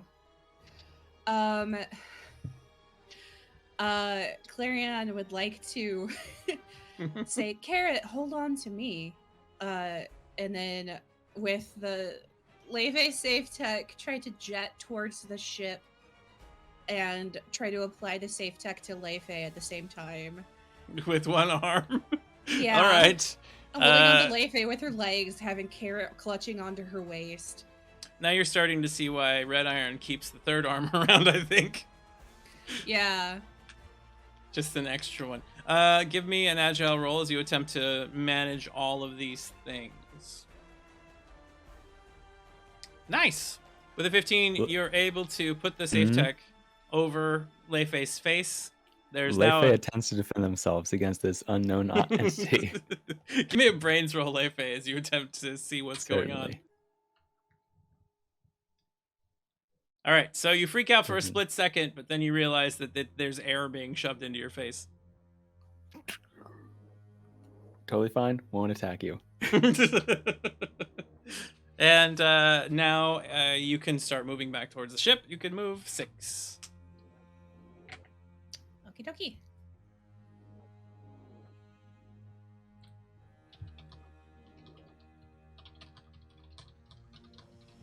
I'm going to attempt to come by Amos. All right, so Leifei movement occurs as you are still being held by Carrot, obviously, and somebody else is there, and you're now floating through the void very rapidly. Amos, upon covering yourself in this gore and whatnot, you see everybody else on the other side float by and are now within arm's reach of you. Well then, that was uninteresting. Is he all right? I believe he will recover. However, I don't think he should go back out alone. No. Didn't I? I told everyone to stick to groups, right? I do not recall such an instruction. I'll do that next time. That would be wise. Yeah. I can't yell at you if I've already yelled at you. I believe you still could. Yeah, but that wouldn't make... There would be no point of it. Yes. That makes sense. Now, that said, what is Carrot okay? Clarion takes his safe tech off now that they're in the atmosphere. Wait, no. Are You're they not in the atmosphere yet. Okay. He appears to have run out of his own safe tech. Opens a splitter on the tube and connects the safe tech to Carrot. Give me Carrot safe tech to... Give me a tough roll to attempt to do this as you are in the void, as it is a survival tactique. Can I argue +1 because of Amos's background? Yes. Go ahead. Go right ahead. For those of you in the audience, Amos is, I wouldn't call him a soldier, but there is definitely a survivalist background. You said tough roll? Yes. All right, Does 18. 18 count? Yep. So you're able to move over. You set up the splitter. You share your air with Carrot. Oh, I was saying I just couldn't. I wasn't able to breathe. My tongue is now dry. You see him like licking the inside of his little helmet. Kobolds. Everyone okay? I couldn't breathe for a while. It was very unsettling. I don't like being able to not talk. You guzzle more air. You guzzle more air than an imperial politician. Well, I'm surprised that you think that I'm as good as a politician. I find that to be a good thing. Carrot, I was commenting on how much air you breathe for a small creature. Yeah, that means I get some sort of reward, right? A lesson in how to use safe tech. Oh. For your wonderful looks over at Claire. Aptitude? Yeah. Okay, your job is to make sure those 2 lines points to the cables attaching to the tank that's giving them air does not disconnect. All right? So we gotta stay really close together then, right? All right. I need you to stay close to that tank, and I need you to hold on to that tank. Oh, okay. No problem. You see him like push off from Clarion and go to wrap Amos with a hug. Somewhat amused, Amos, covered in void gore, hugs the carrot. All right. Carrot goes, "Oh, let me clean that off of you. I'm very thirsty." You see him like licking the inside of his... No. Carrot's licking the inside of the helmet. Don't lick strangers. Oh, I do that all the time. What are you talking about? You don't. I don't, because I am a giant Lesrin, and if I start licking people, they usually hit me with something hard. And I don't want to hit you with something hard because you were licking random people. You know, normally that's fine with me. I get away with it because I'm cute. You're also very fast. So we move on from there over to Red Iron, who is now moved back over to the 7 section of Bezamini, or 8 section rather. Landing upon the ground. What are you doing now, Red? Red walks over to where they went and set up that all clear circuit for the bees on 8, and tries to integrate that circuit, that all clear circuit, with the line that he ran to island number 7, so that island also receives the all clear signal. You will now be using Tinker Chaos to accomplish this. With Does one... it cost? I'm comfortable with that. Does it cost an overload? Because I have 8 hit points. It does cost an overload, yes. Now, are we looking at one application, which will temporarily keep this circuit intact, but will not be permanent? 2 would keep it permanent as long as third arm is in place, and 3 applications of chaos would make it permanent, period. There would not need to be 2 applications kills me. Sure. Like, I die. So you're gonna have to do 1 application, so it will be a temporary fix if you succeed. There is an overload reduced from KM Steer to Red Iron. You have gone down by 1. I'm gonna need about There's another 3 one from more of Annika. those. No, that's Oh my god. that one was to No, that's to Leifei? Leifei. That's to Leifei. Oh. Yeah. Yeah. Ooh, I don't know. All right, this plan isn't gonna work as well. Okay. It was Well, for Red Iron, not Leifei. I think Annika is saying. Up to you. Yeah, it was for Red Iron. There we go. Still kills me if I go for 2 here. I swear to Yes. God. You can't quite. I have like reach no 2. hit points. 90% of the hit point damage that I've taken this entire campaign is from overload, not from actual enemy damage. To be that's fair, you would just be taking another wound. You're currently sitting on 2. That would put you at 3.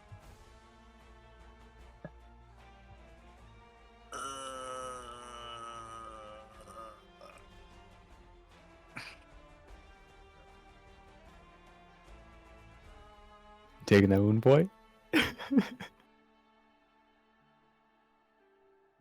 How hard do we want to ride the line over here, chat? All right, yeah. let's do it. Let's do it. I'll take the wound. This is All right. This is of all the dumb ideas I've had, this is one of them. Forcing extra Aether through your body after you're struggling so much, as you've been having some serious problems already. What burns away? What part of your body gains the wound? You've got your right arm, your head, and your left leg left at the moment.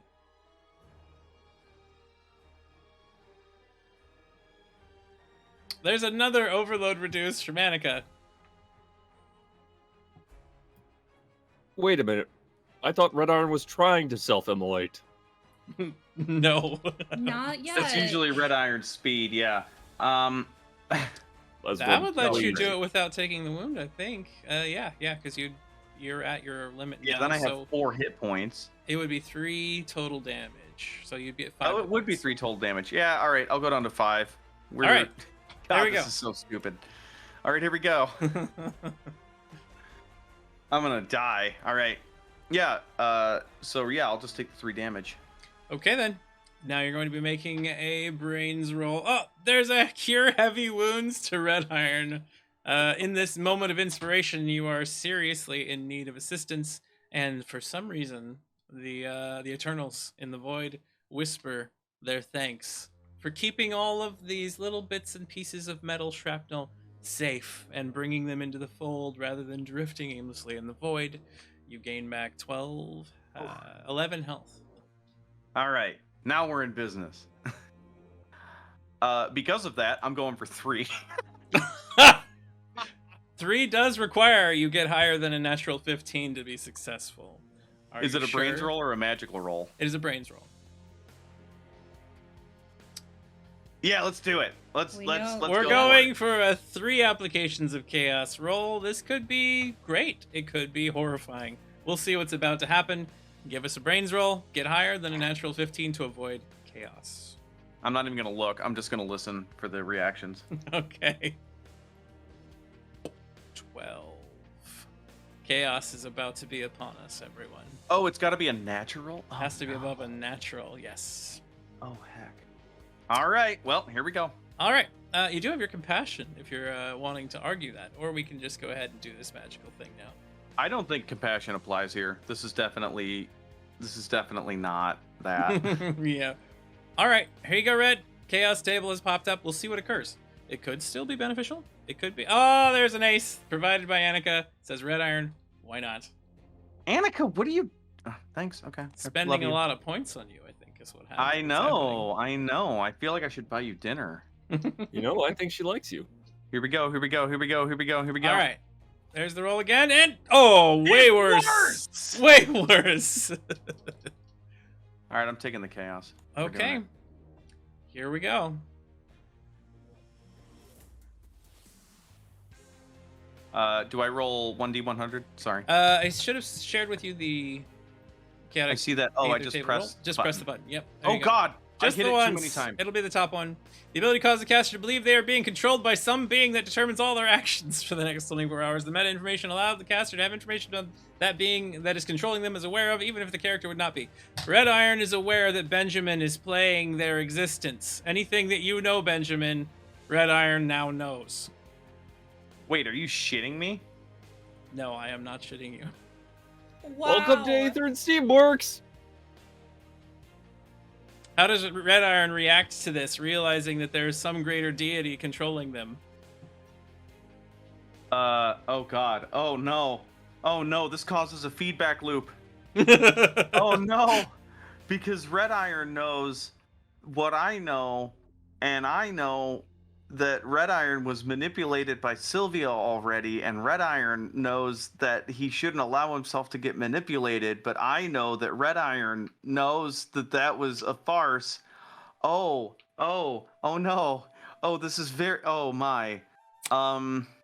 Red Iron and I are going to have to reconcile this relationship. Yep, I'm going to expect when we return from our break that you and Red Iron will have a conversation when we get back.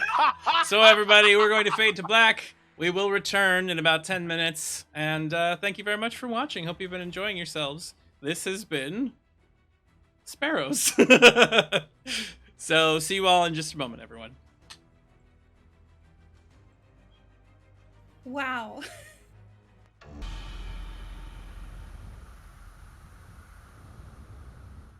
Hello, everyone, and welcome back to Sparrows.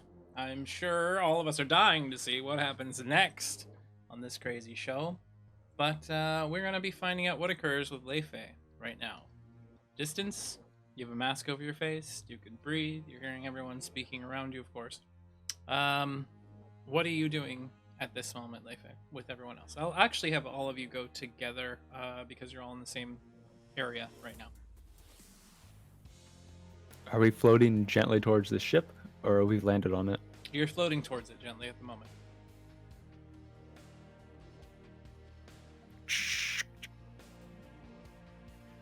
Hello, Leifei. I am holding on to you.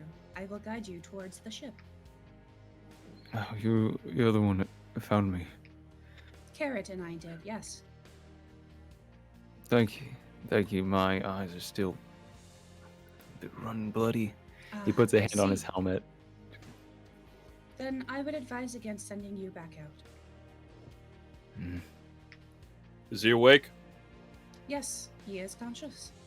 He says his eyes are in pain, and he can't see very well right now. I wouldn't blame him. I took one look at the thing and almost threw up inside of my helmet. I How you believe doing, it is tough more to guy? do with void exposure. Hey, deaf guy, can you hear me? Yeah, I can hear you. Just get me to the ship. Yeah. We'll eyeball it from here. All right, so you continue moving Okay. towards the ship. Amos, do you intend on heading back with them until everybody gets back, or are you going to stay out here?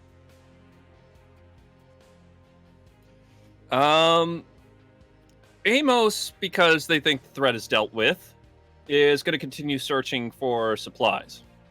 All right, so you're going to travel off from there, and Clarion, you're going to bring everybody else back to the ship at the moment, right? So you can take one more action, and that will get you to the Archimedes, but you'll need to make a safe landing. So give me a agile or tough roll. You can either try to catch everybody and let them down, or you can try to land appropriately.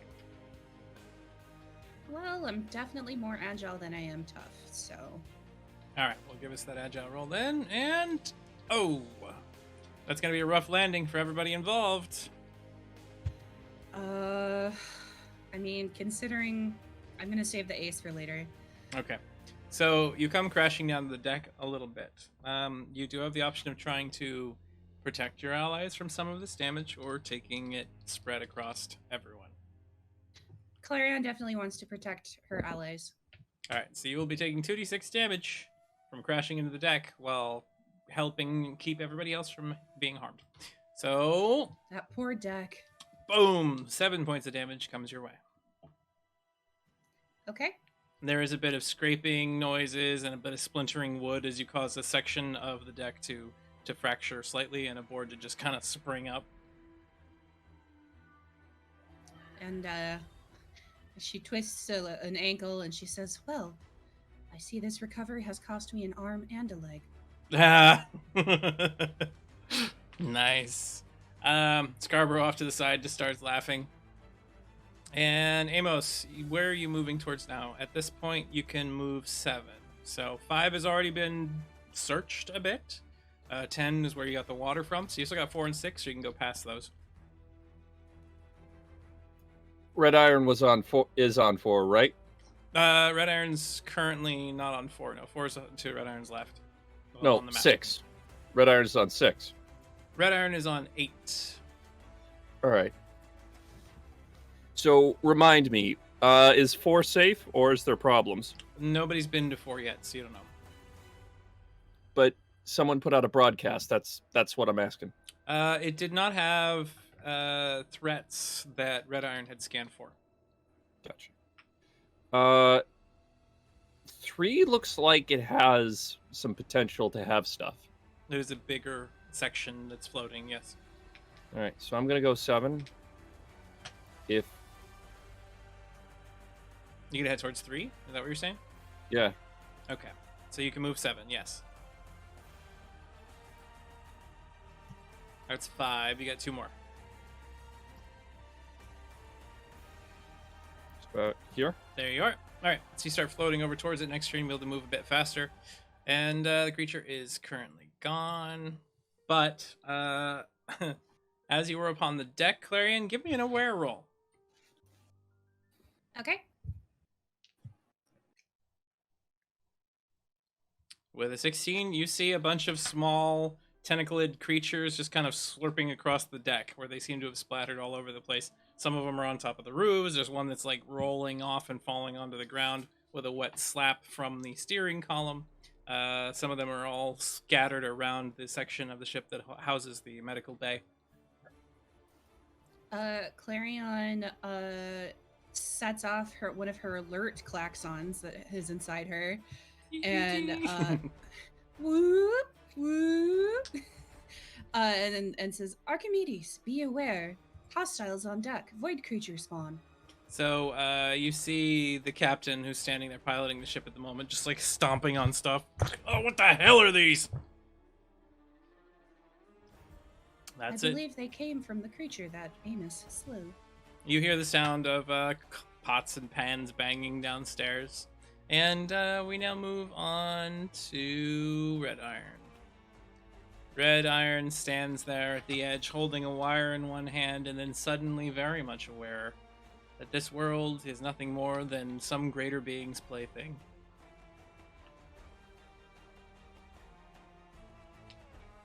Hi, Ishlude. Hey, buddy. Quick check-in. Just time to touch base, I think. Think of this kind of like a quarterly review, maybe, just a bit. This is probably all very confusing to you. Let's just take it one step at a time. Don't worry, your world isn't fake. Everything you're experiencing is actually happening to you, and there are other people in this universe, and the events in that universe are also happening to them.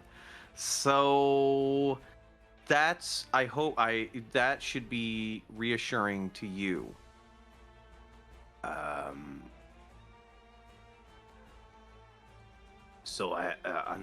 Another voice then? Is that what we've got? Is that what's going on?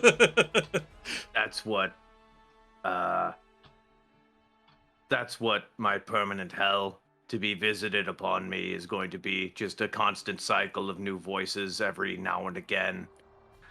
Funny thing. Kind of. But, like, it doesn't have to be that way. Not that I have any control over it. I'm actually beholden to other powers, and then those powers are beholden to other powers. It's super complicated. Think of it like a managerial hierarchy. It's okay. So this one's weird, right? This one's actually okay. I know the thing that you went through. That was not great. So I didn't do that one. That wasn't me. That was someone else. His name is Ty. I hope Don't you bring this on me, Benjamin. Hey! You're not here. So super awkward. Anyway, this is the so here. Hold on. I can let me just open the hood on the whole situation here. All right, how about that? How about we just lift the? How about we just pop this hood open? And we look at the engine really quick. Okay, you like that? Because that's in your nature. That's not how I programmed you to be. That's just you. That's you, the individual person with autonomy.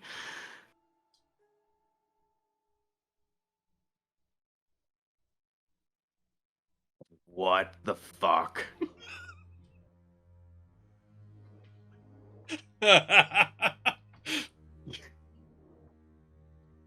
So, let me get this straight.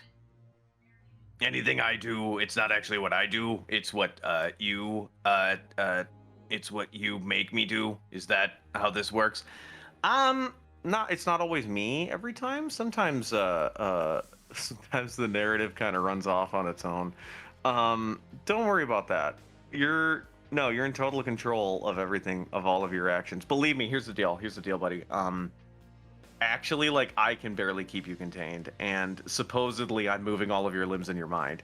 So, Benjamin, I have to interject something. What does Ishlude think, since, he's able to know what you know? about the fact that you want him to die before resolving something, before the climactic finale. Oh, oh my. Oh, I didn't. Okay, I didn't realize. I thought I would have to like tell Ishlood this. Oh no. So Ishlood. Wait, Ishlood's inside my head then. Yes, Ishlood is inside Wait your a head. sec.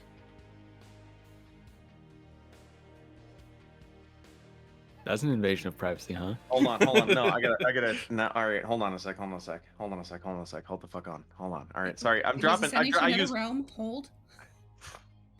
This is spinning way out of control here. It's, All right, here the we go. wheels have fallen off. Wait a second. You're not just in my head. I'm actually in yours, aren't I?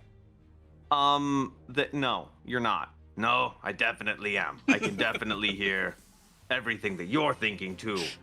And in fact, wait a sec. You're the reason I'm like this. Yeah, okay, so kind of, it was more of like a collaborative effort, but like the basic inspiration was me. I was trying to craft something like vaguely sympathetic, but also like tragic in a relatable way, while also opening the space for a narrative on either mental health or spiritualism. But what? That seems exploitative, since you don't really experience either of those narratives personally. Well, yeah, it's... Jeez, dude, why are you doing this to me? Why are you doing this to me? I don't... What? I'm the victim here. Now, let's be fair. Okay. Yeah, okay, yeah, sorry. Yeah, okay. All right, you got me. All right, you win with that one. And what do you mean you want to kill me off before the final climax? Okay. In my defense, been reconsidering that. Also, don't know when the final climax is. That's kind of not in my hands. Yeah, but that's how you set it up initially, right? What did you say? I envision Red Iron as a tragic figure who gets washed towards the end of the series. Yep. What even is washed? Wait a second, hold on. Oh, I know what that is now. Leaf on the wind? Are you kidding me? All right, we're getting a little hot right now. I understand. A lot of revelations, a lot of veils, like it's just veils on veils getting lifted. It's like You realize you're engaging in sophistry. Like, I understand, like, you're a salesman and a manager now, so, like, people are your business, and so I feel like now you're manipulating me, just like everyone else, and that doesn't seem necessarily fair to me. See, I am a man of principle, right? I am a consistent being who is concerned with the self, and it's really unfortunate to me that you're the one driving the ship. Whoa, buddy, chill. You just got owned by your creation, I think. Hey, Okay. Benjamin, can you let Red Iron know that while he's busy talking to you right now, your allies and your his third arm is potentially in danger, and maybe to, you know. That was the next. I gotta wrangle this Lesrin All right, in. you and just then we do what can- you gotta. Go right ahead. You do what you gotta do. I'm living for this. So first of all, I heard all of that. Ty kind of seems like he's into this. Like, you know, messing, like he's part of the chain of consent that led to me getting messed with. I'm a sadist. Yeah, What can I say? For the record, Sylvia, not my idea. I totally envisioned that playing out differently. So, you know, I get a point there, right? Jury's still out. Okay. How about this? Let's just go situation by situation. You and I got 24 hours of this, okay? So we can hash the whole thing out and we can come to some kind of an agreement. Would that be all right? Because your life is in danger. I don't even know what that means anymore. I'm sorry, dude. I totally sympathize. Do you though? How many space stations have you been on that have been falling apart? Oddly enough, none. but sometimes I feel like my life is falling apart, which is kind of the same thing. Anyway, let's reel this back in. Let's get this to ground level. How about this? Right now, you're about to activate like a shitload of bees, and also the ship is getting infested by void creatures, and you have a flamethrower arm. That seems helpful. Also, they messed the deck up again. Here's my suggestion to you, okay? And this is with like a ton of meta knowledge that you're not gonna have time to search through. Maybe take the money and run, right? Like, okay, maybe you're going a little in too deep right now. Don't worry about the spinning station. Seems immaterial at this point in time. Fun idea, the bee thing. My idea, by the way. Let's cool it on that one. We can circle back later. What do you say, Ishlude, Red Iron, buddy? I named you. I can. Well, geez. If you're so attached to me going and saving the crew, why don't you just make me do that? Since, you can do that. Come on, man. Like, could we... Okay. Just, you go ahead. You do it. All right?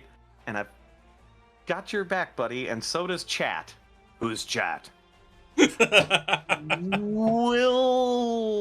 I'll catch you up on that one too. You remember how you almost died a bunch of times and then you didn't? That's them. They Anyway. are a benevolent and sometimes malevolent force that intercedes. We're looking out for you, buddy. That's a double meta. Anyway, to top for now, let's do lunch. Click. You're still there. Yeah, I'm actually always here. We're just gonna have to I'm gonna try to create some professional distance. I got other stuff to do right now, so I'll be doing that stuff and you do your thing. KM Steer has redeemed a message. Hey Red Iron, Chat loves you. All right, so Red Iron, KM Steer wants you to know that Chat loves you. That's what Sylvia said too. Yeah, that wasn't okay. Oh man. Oh geez. Why don't you just grab that scrap and help save the crew? Do you feel like doing that? Right? Also, everyone's going through this. So just don't tell them. Just keep that on the DL for their sakes. Anyway, thanks, bud. We'll catch up. If you need to hit me up, here's my card. You know how to find me. Because I'm literally there forever. Or at least until this session ends. Wait, what happens when the session ends? Okay, bye! And we change to a different group at the moment. And we'll return to this craziness that is Red Iron in just a second. Leifei and crew land upon the deck. Can we give this man some sort of mechanical reward for the performance we just saw? Absolutely. You are going to gain 2 aces, Benjamin, for how wonderful that was. Why don't you take those, take the money and run as we... That was pretty excellent. I loved how that pulled off. And now I feel really bad for Red Iron, but only because you're driving, not because I'm causing him through all this horrible nonsense, of course. All right, Leifei, you are up on the deck. Clarion, you have announced to everyone, which Leifei is able to hear, that there are these void creatures crawling everywhere. And Amos, you're in the distance flying away, but you hear the klaxon. So, Leifei, what do you do? Where are they? You wish to try to find them? Yes, All right, give me a magical roll. I can do that. I'm really good at this now. Not with a critical failure, you're not. All right. You don't have any options for that crit fail, do you? I have aces, but no. You have 2 choices. Either Annika gave Leifei an ace. Chat still being the benevolent. I'm really good at this now. 15. That's better. Excellent. With a 15, you feel that warmth radiating up through the necklace upon your chest. And as that kind of moves through you, you feel that the Ion Stone is still regaining power at this point in time. And it allows you to see, sort of, the shadows of biological creatures nearby, including these things upon the deck. Blind monk style, Leifei starts moving forward with eyes that do not see and seems to know where he is going. Leifei is going to approach one of these. That's 2 actions to attack after that, right? This is just an awareness style roll, so that did not require an action. So Okay. you have 1 movement, you have 2 standard actions remaining. Yeah, he'll move and then attack. All right, so you move over, you find some of these things upon the ground. Give me an attack roll. By the way, he's attacking in anger. Oh. And that is a 16 versus a critical failure. What does it look like as you just start stomping in rage all over this deck? He's actually going to bring up Durandal's blade and start smashing it down upon where these things he believes them to be. His eyes are sort of like bloodshot red as he's furiously striking down with this blade. Leifei has broken a tenet. And as he loses control and begins swinging with this blade over and over again, a rage bubbling to the surface that has been there, held at bay by his still mind techniques for a while. What comes out in your rage, Leifei? What are some of the things that you've been feeling upset or angry or aggressive about in the past that now make them their ways to the forefront of your mind? He's having a hard time entering into. He's having a hard time with all the things that have been retold to him that he forgot who he is, where he is. And then he tried to be what he had always been in trying to be the sword before any shield of Amos or anybody else was needed. And then he failed at that. And then came back and found something that he could bring all that anger upon. And he did. You start slamming down this sword, digging huge furrows in the deck, slashing over and over again, faster and faster, hitting things harder and with more strength than is checked. You feel this rage bumbling up in you. You were supposed to be there. You're supposed to be the one in the forefront. You're supposed to take care of the threats before Amos is needed, before any of your allies could potentially become threatened or an aggressor could hit them. You failed in that, not only here, not only there, but you failed in that. You failed in protecting your friends before. In the past, you've had these issues. Beatrix was stolen by people before you had realized they were a threat. There was the time when Amos himself received a serious and massive wound, almost losing like 2 limbs instead of 1 like usual, because you were not capable in that moment. There was Wet Eye. Gone. Not found. Absent without trace. Your best friend without talking to you.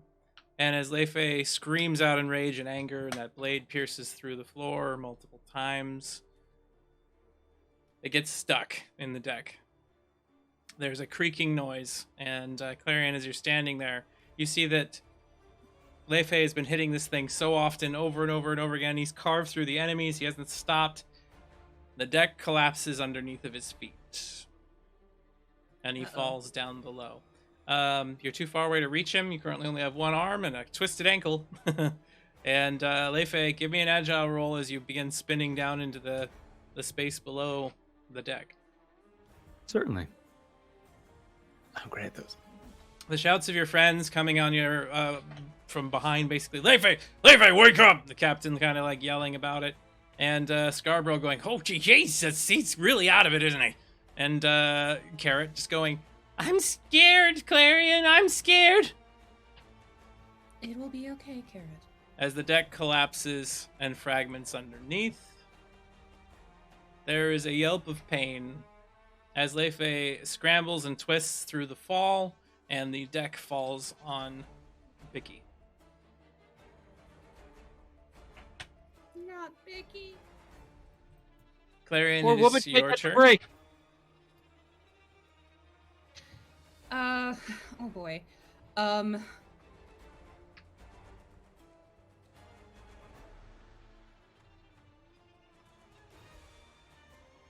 Sorry. It's okay. She would like to. So Annika did redeem a Cure Light Wounds for Clarion that basically canceled out the damage she took from going on deck. Okay. I already rolled for that, and Excellent. yes, and so Clarion looks down at her leg and just twists it back into place. Yeah, and jumps down and says, "Leve, if you do not control yourself, I will be forced to control you for your own good." And then she helps Becky. 24 hours to go. So you now help Vicky out from underneath the rebel. Give me a strong roll to get her out from under some of these smaller beams. Oof. With a -2, I will give you the choice. Did you happen to be unable to lift her out of here? Or did you realize that her injuries were slightly more severe than you originally noticed, but you're able to remove the wreckage? I'm gonna say Clarion is just unable to lift her. Annika provided Clarion an ace for you to re-roll. Okay, thank you. 9. You will need assistance in pulling that off of her, but you've removed a good portion of the weight. So, Okay. I find it funny that this is really an episode that doesn't have a lot of major threats other than yourselves. And this is where all of our aces are being used. Oh, jeez. All right. I mean, Yeah, what sometimes- else is new? That's my line.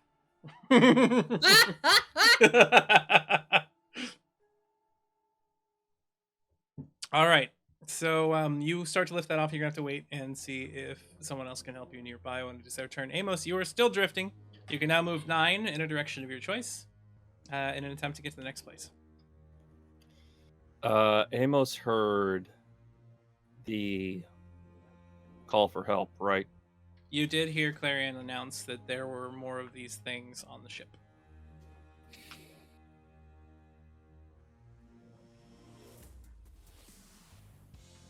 We got enough. Do we need to get more? Not going to be able to get more if there's no one left to grab anything. Amos hooks a meteorite or whatever's largest, and is there any? It doesn't seem like there's anything nearby, so Amos is just gonna tap the jets, slow down, and then jet back in the direction of the ship. All right, so you move 1 in that direction, and then you turn and start heading back in the opposite direction. You turn around and face the ship. Give me an aware roll as you're there.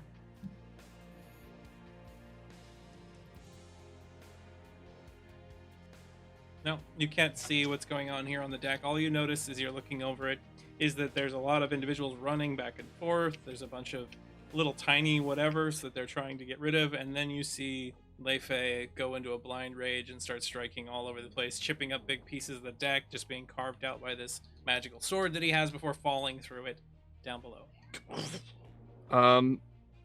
Is Leifei within Lazarin distance? Yes, you could communicate.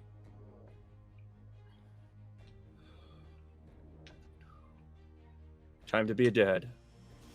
Oh no.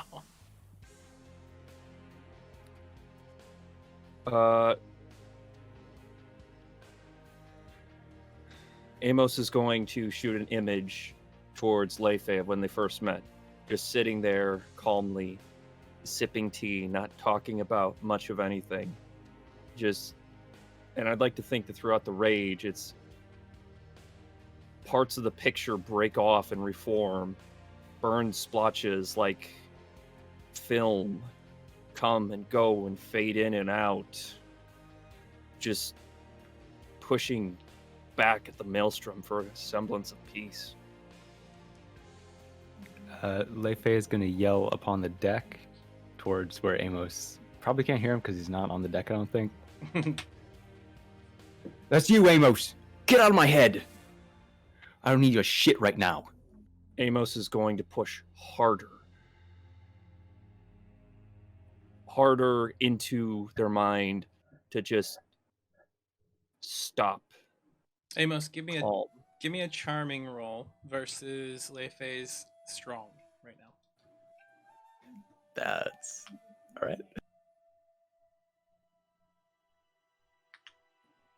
Leifei gets a 15. Amos critically fails.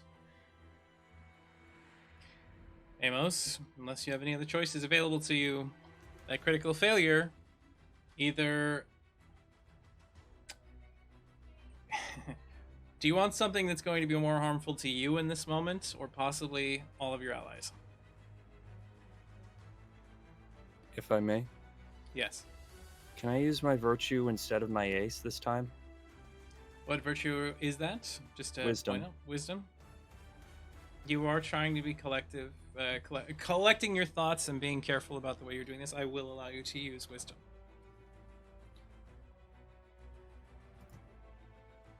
Give us another roll. Critical failure again. Can I use my ace, please? Yes, you can use your ace.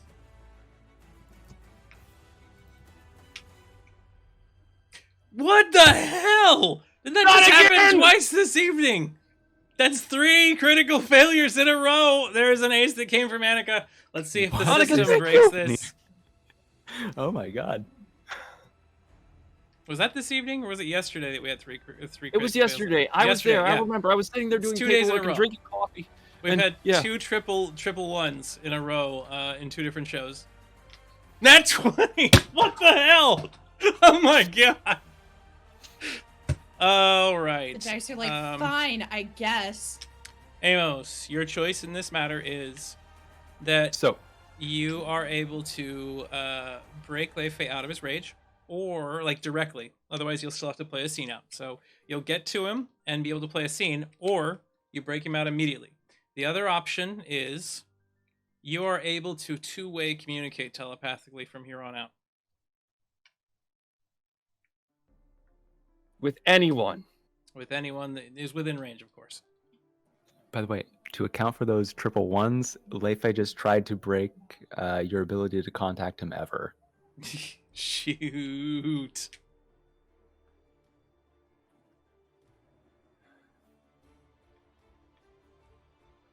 I mean, this is all about what Amos would do, not Jackal. So Amos is going to open up the avenue to Leifei, but there's something I just want to do briefly, and I'm willing to take damage for it. Okay, what is that?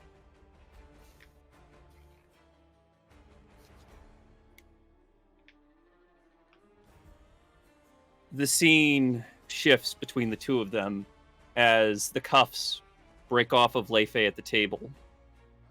The table melts away like grains of sand. And everything warps to a dojo, a boxing gym. It just...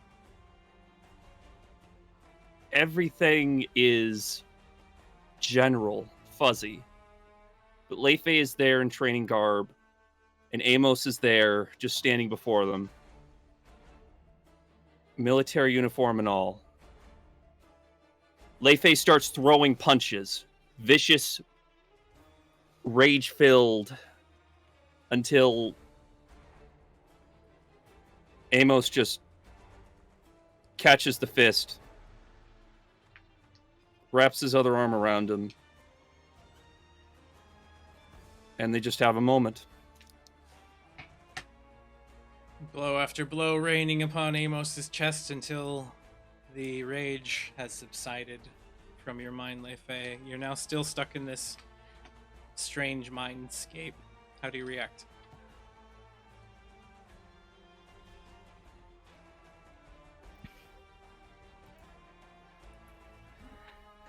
Amos.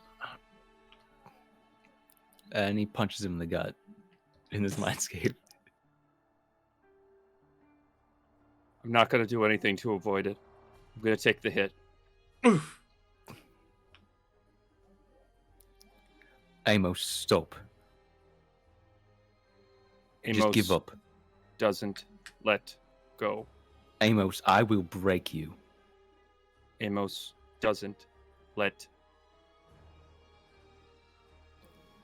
Blows continue to rain down on him. Does not let go. In your mind's eye, Leifei, you continue swinging until your arms are too weak to lift your hands even.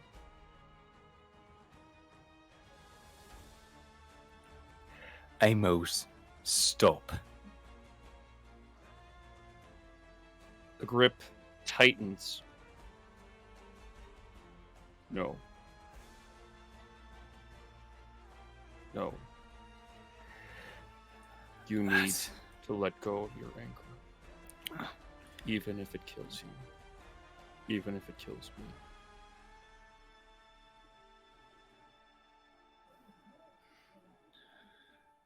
Don't let go of anything. Amos, you know that. Then it will kill you.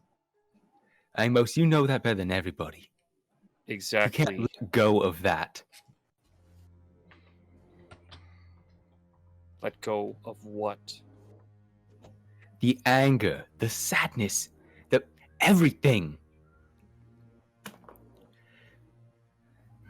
Really?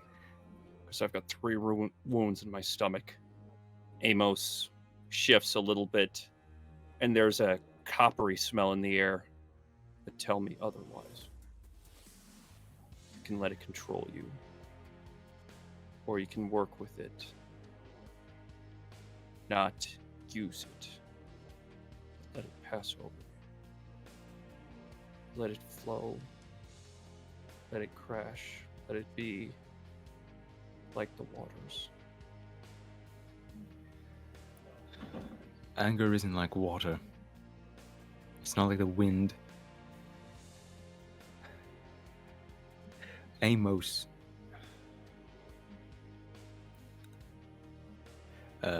I don't know if I can swear on Twitch. You could Because swear I on got high Twitch, caliber. that's fine. I'm not certain. All right.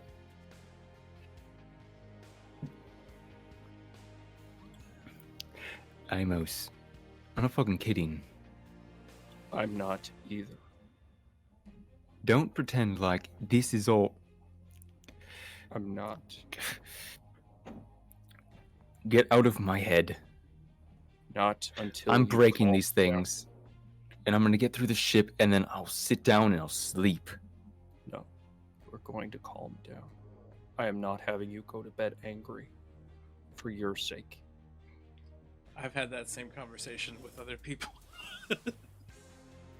Throw as many punches as you like. Shout as many nasty words as you need to. I can take it. Why? Why are you even doing this? Because I know you can be better than this. I'm killing things getting on our ship. Things that I missed. Do you really think, as the ship's protector, I can catch everything? That you can find everything? That she can chart anywhere? That he can fix everything? That they can raise the dead? Why can't I? Why can't I? I'm on the best ship in the fucking galaxy. Perhaps it is because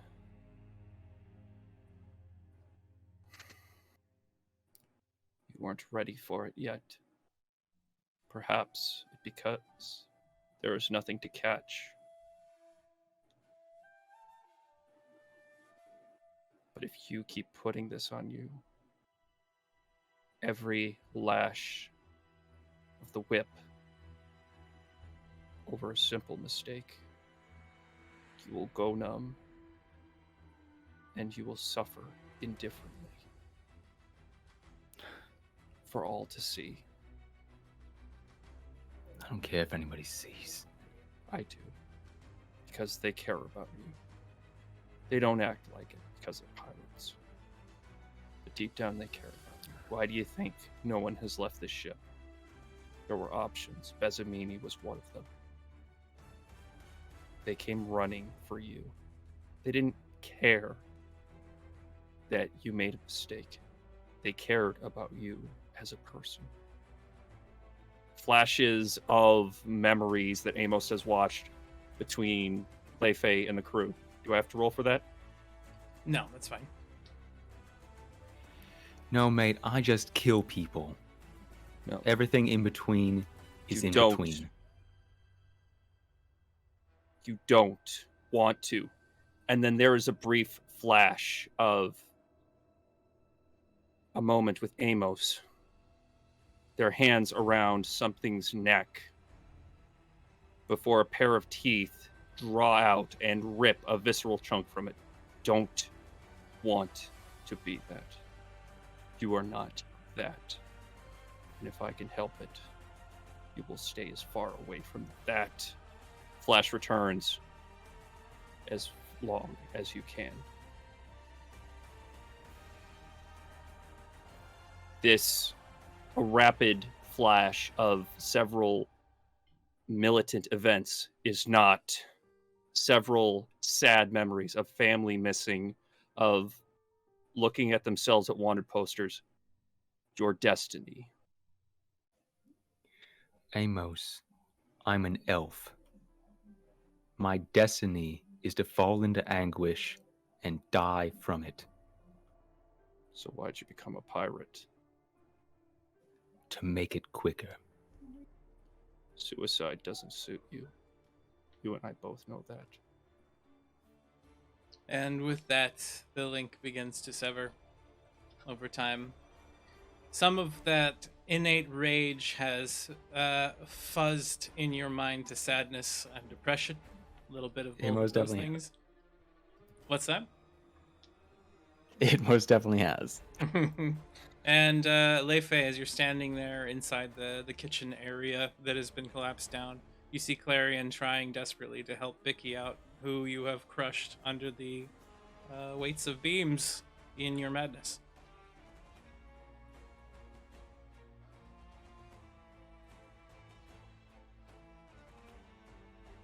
Did we lose Leifei right at that moment? I think we did. No. Okay, you were Oh, sitting very, okay. very still. I'm very still, don't worry about that part. Okay, you were very good at being very still. Did you react at all to the scene? No. Okay, so Leifei just stands there and stays as Clarion struggles with the beams.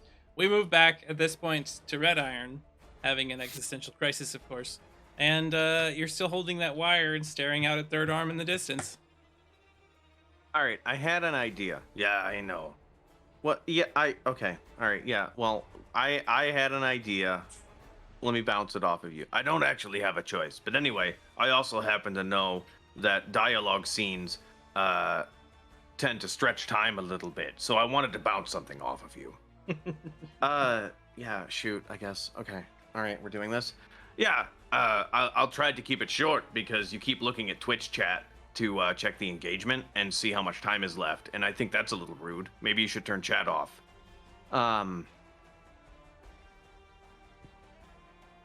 Yeah, okay. There, okay. Just you and me. All right, just you and me, and just you and me. All right, it's just you and me.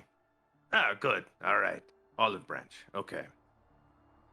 I actually had to make a contention with you. Okay, I just need to remind you, Ishaloot, that any contention you take with me, technically you're taking with yourself because okay, you know what? Just do it.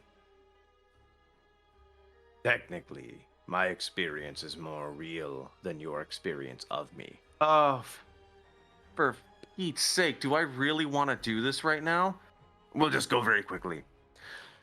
You only hear the machines when Ty, whoever that is, probably wearing a stupid hat. You only hear the machines when Ty emotes them, right? Yeah, that's when I hear the machines. I hear them all the time. You know what? Yeah, you do. You only experience things that are directly described or that you imagine, right? Through my point of view? Yeah? I'm actually currently seeing the entire world through your eyes. Okay, but you're not seeing it through mine. You just have a map in What is that? Fantasy grounds. That's Ben, you're what looking at you're it. using. That's what you're using. Fantasy grounds. That's all you see. You see that's the wreckage of the Bezanimini, and there's me, top down. Not a lot of detail, huh? Yeah, I see everything. I see the whole thing, and I hear it all too, all at the same time. Do you? Okay. Anyway, I had an idea. I just need you to admit that my experience is more real than yours.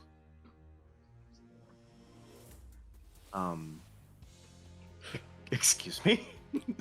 just say that and we're good. It makes sense to me. Thanks, Ty. Helping. That's you helping right now. Thanks.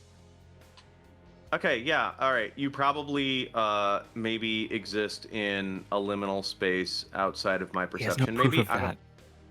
Oh my God, Kai! Thank you for your help. Also, that was a great scene. Yeah, a real tearjerker, massive emotional moment.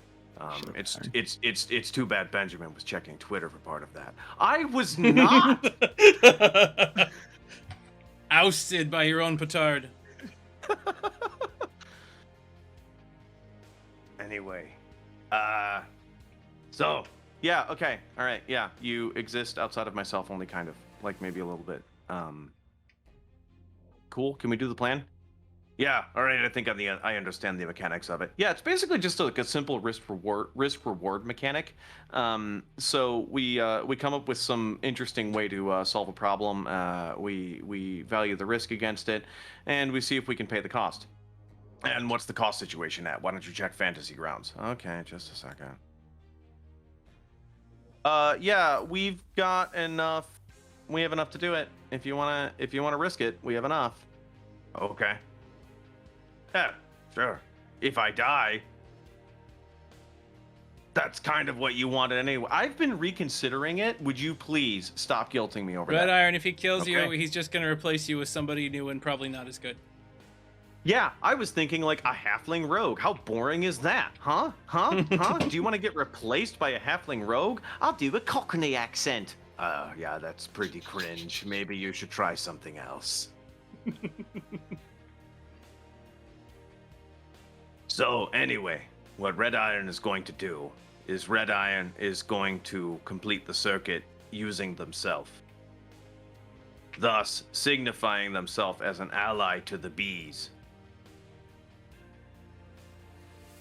Okay, so Red Iron is going to connect the circuit that is currently providing that loop that tells that other security force that everything is all clear, and is going to attempt to send that through and prove that they are an ally to these mechanical bees. Yep, that's the plan. Red Iron, this is using a little bit of Tinkerer's magic. It requires Probably a a chaos lot roll of it. again. One application will make it temporarily. 2 applications will potentially make it permanent. If we go to 2, I go down to 1 character hit point, or I can take a wound. Based on the mechanics, which honestly, Benjamin's like really bad with the mechanics, but I'm kind of grokking them pretty quickly. I think the best way to move this forward here is to, now correct me if I'm wrong, I'm new to this. This only came about 20 minutes ago. If I take a wound to the left leg and the head, I only take 1 CHP, yes? Yes. Yeah, let's do it. That would be 2 more wounds that you take, left leg and head, and go ahead and give me your roll. Brains, get higher than a natural 10 in order to have some measure of success.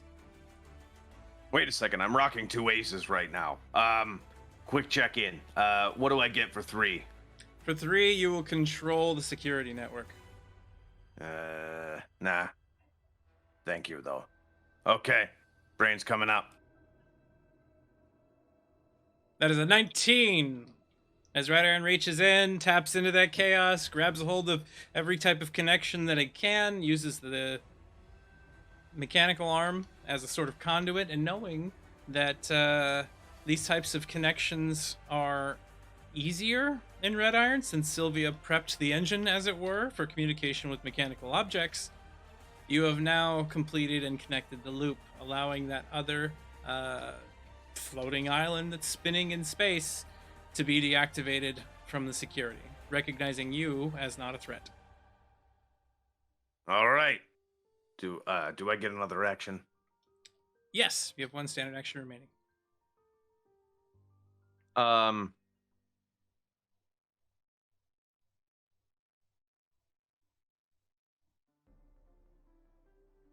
Hey, so bees? You there? Are we listening? The security network kicks in. Access granted. Hi, there is a swarm of void beasts on a ship outside the perimeter. The ship is friendly and the crew aboard is friendly. The little tiny void beasts, super problematic. You wanna knock that out? You wanna help that out there? Threat detected. Security forces engaged. And you see a bunch of these things just start deconnecting from the rocks around, flying up, and start moving towards the Archimedes. All right, thanks, y'all. They don't respond. That you can hear. Red Iron can hear them. So what did they say, Red? Not going to tell you. Red's turn is over at that point.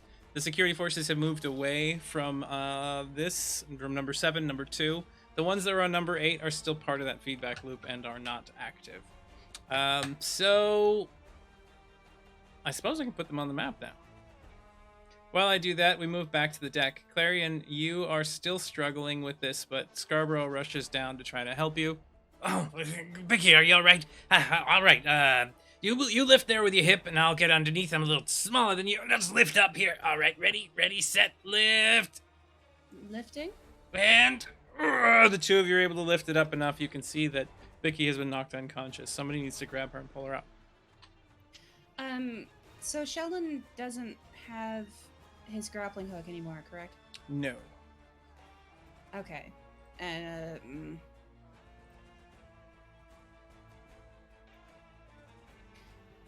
Leifei, could you please assist Vicky?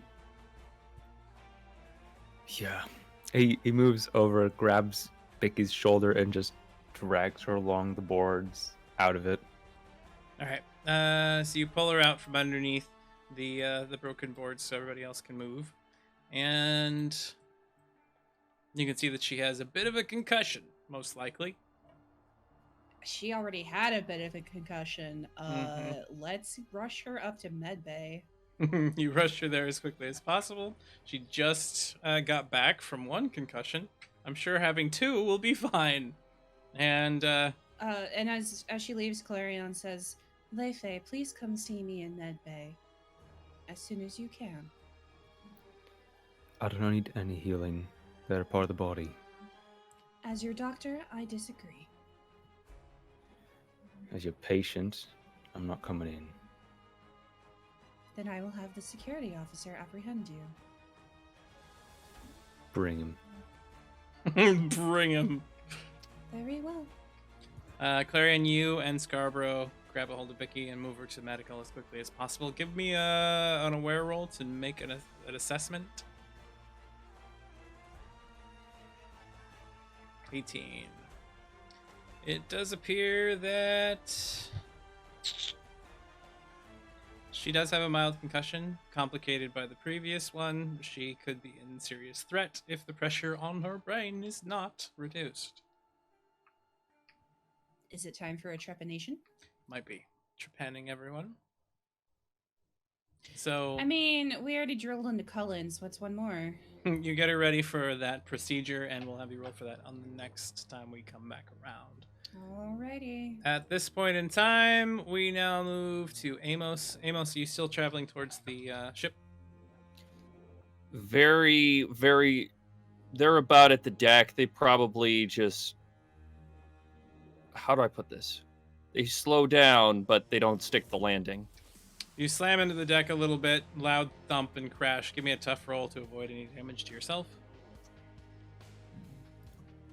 I've already taken 3 wounds from that ordeal, though, so just letting you know. Okay. Mentally speaking, Of course. if you'll allow it. and you hit the deck. It hurts your knees, but it doesn't cause any additional wounds. As you slam onto the deck and kind of look around, assessing the situation, give me an aware roll. Can I do that at a -2 because there's been a serious nosebleed as a result from the psychic damage. Yep. So aware roll. Yes. And that is Still, jeez, that is a good roll. Even with the negatives you have imposed on there, you get a 16. And as you stare on the deck, you see all these little creatures kind of squirming, but they're not. You've seen landlocked fish before, and it appears that that's kind of what's happening to these. They're dying. Amos just walks in the direction they think Leifei is. They haven't heard anything from Clarion. At this point, they are in pacification mode, and we get a shot of Amos quickly drawing the revolver. The electronic components sparking to life briefly before they return the revolver to the holster. They approach Leifei once they find them. Amos heads downstairs, and Leifei, what do you do after Clarion and everybody else leaves? Leifei had been moving a bit towards where their bunk was, but had been a bit distracted seeing the unconscious a little bit away. This place is like sort of compact, so I assume he'd see that. Yep. And had slowed down and is sort of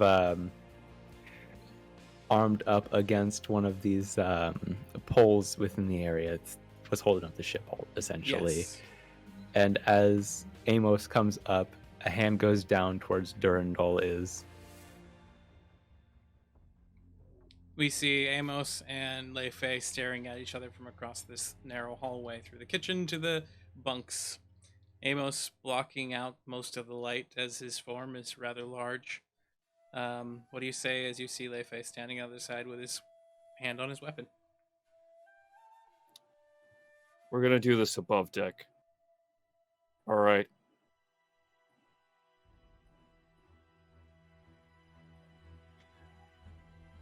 Yeah, you can have home field advantage. No.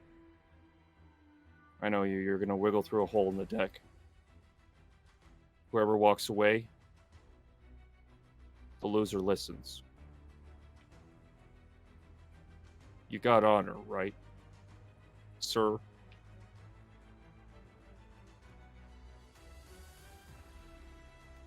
Are you that mercenary?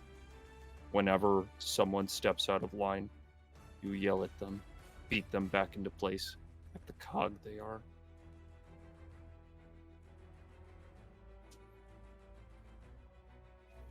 Leifei just walks upstairs.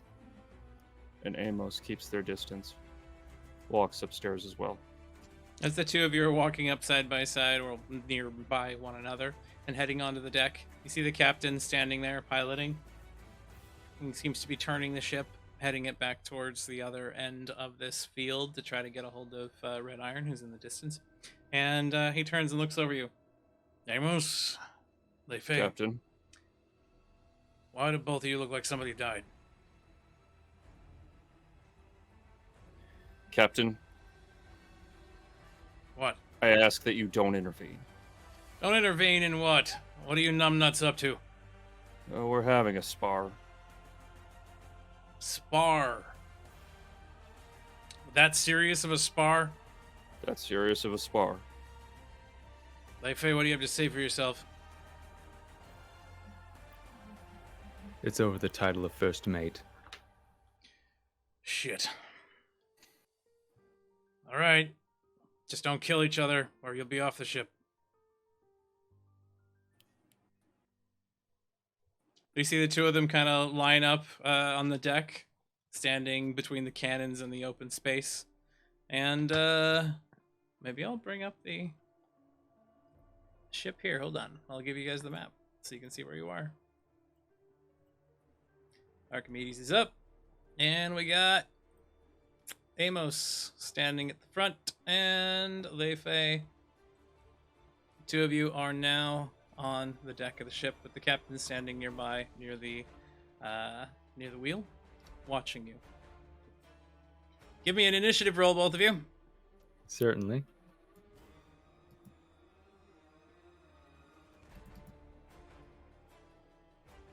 There is a 9 for Amos. There is an 11 for Leife. Both of you are so injured when you're starting this fight. And We so enter into the field of combat. we see the two of you squaring up, preparing to fight, and we move back to Red Iron in the distance. Those bees flying towards the ship, looking for threats.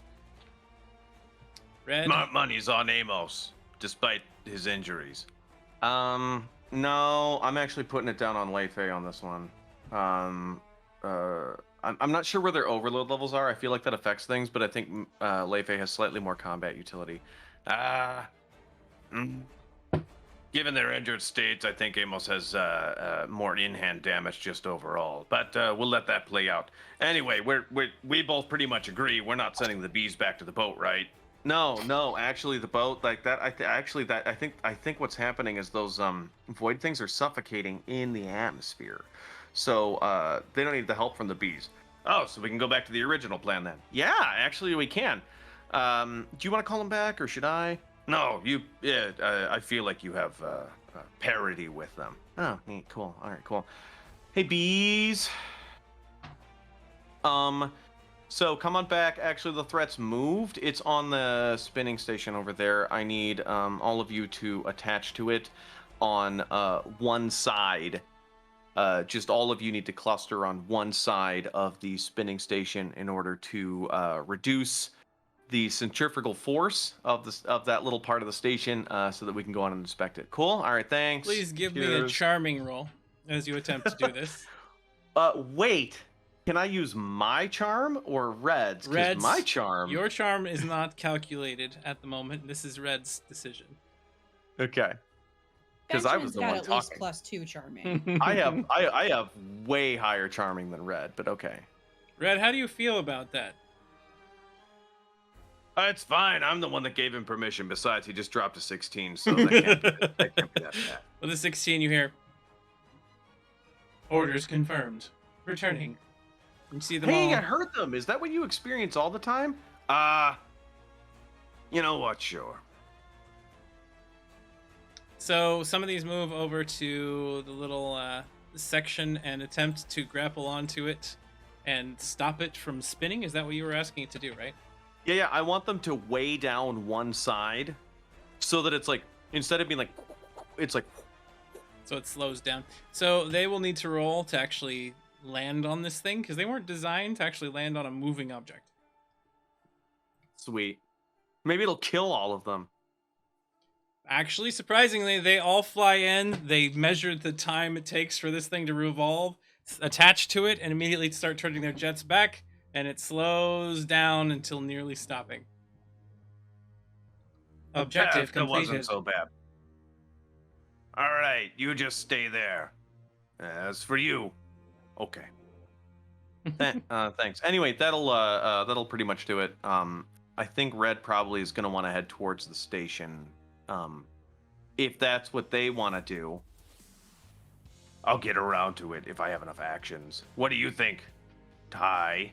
You have no actions remaining at the moment after that. Yeah, see, I knew that. Yeah, I'm actually kind of bad at this. And over to Leife on deck now. As we see the two of you squared off. Will Red Iron be proven correct or Benjamin? I enter into calm before the storm.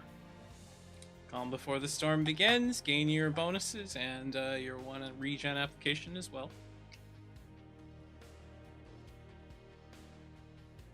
That was And your- Life approaches. Okay, you can move yourself on deck, of course.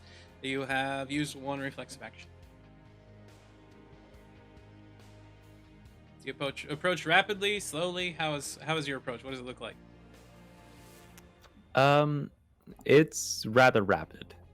All right, so you hurry forward, and then what do you do? Swing up with the sword. Sword comes in at you, Amos.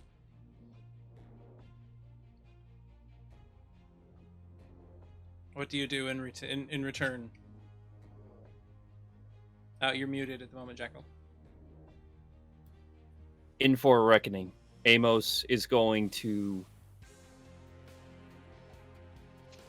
raise up the shield and match blade for blade. Stun them with a kick. Okay, in for a reckoning is a standard action. You'll have to wait until your turn to use it. Okay. In that case, the logical choice from all that action would be to block. Okay, so go ahead and roll a parry with your shield. Amos and Leifei, attack and defense. Leifei gets a 14 to Amos's 4. Looks like you're about to be hit. Leifei, damage roll.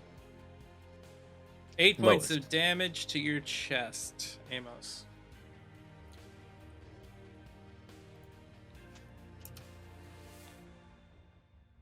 So essentially, Leifei approaches rather quickly, moving close to the ground, and then slashes up with this long elven blade. A single-sided, to re-explain what Durandal's blade looks like, a single-sided long blade which cuts up with this long sweeping song. It seems elegant in an inelegant hand right now. As it slashes across, a huge red line appears across Amos's chest. Amos, how do you react? They don't.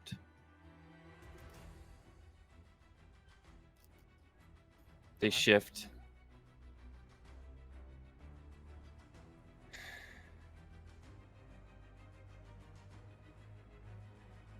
And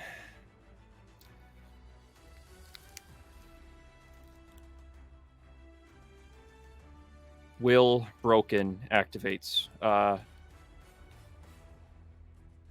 the bulwark takes a wound, they don't get a distraction. Instead, they gain the benefit for the rest of the scene. The scene ends, they gain +2 distractions for every wound, removing the medical roll at +3 roll target to accomplish. That's how it works, right? Yeah, so you've gained benefits because of your wounds. All right. So from now, I'm rolling on a +2 for until the end of the scene. Actually, you have a +2 for each wound as soon as you've taken one. Currently, you're Oh. sitting on 4 wounds, so I've applied your benefits 6. already. Thank you. All right, it is now Amos's turn.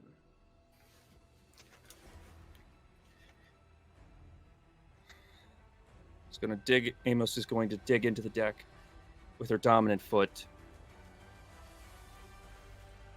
And I said in for a reckoning, right? Yes.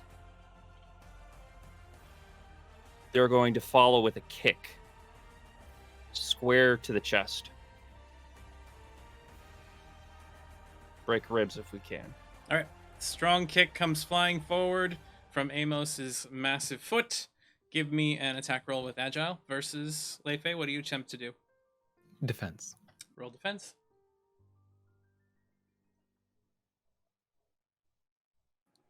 Woof, Leifei gets a 7 versus a 23. You're about to be hit very solidly. And this kick comes in, snapping just a bit high since Amos is so tall, and crushes you right under the jaw in the face. Leifei, you're about to take double damage. I will. Roll the damage of In for a Reckoning.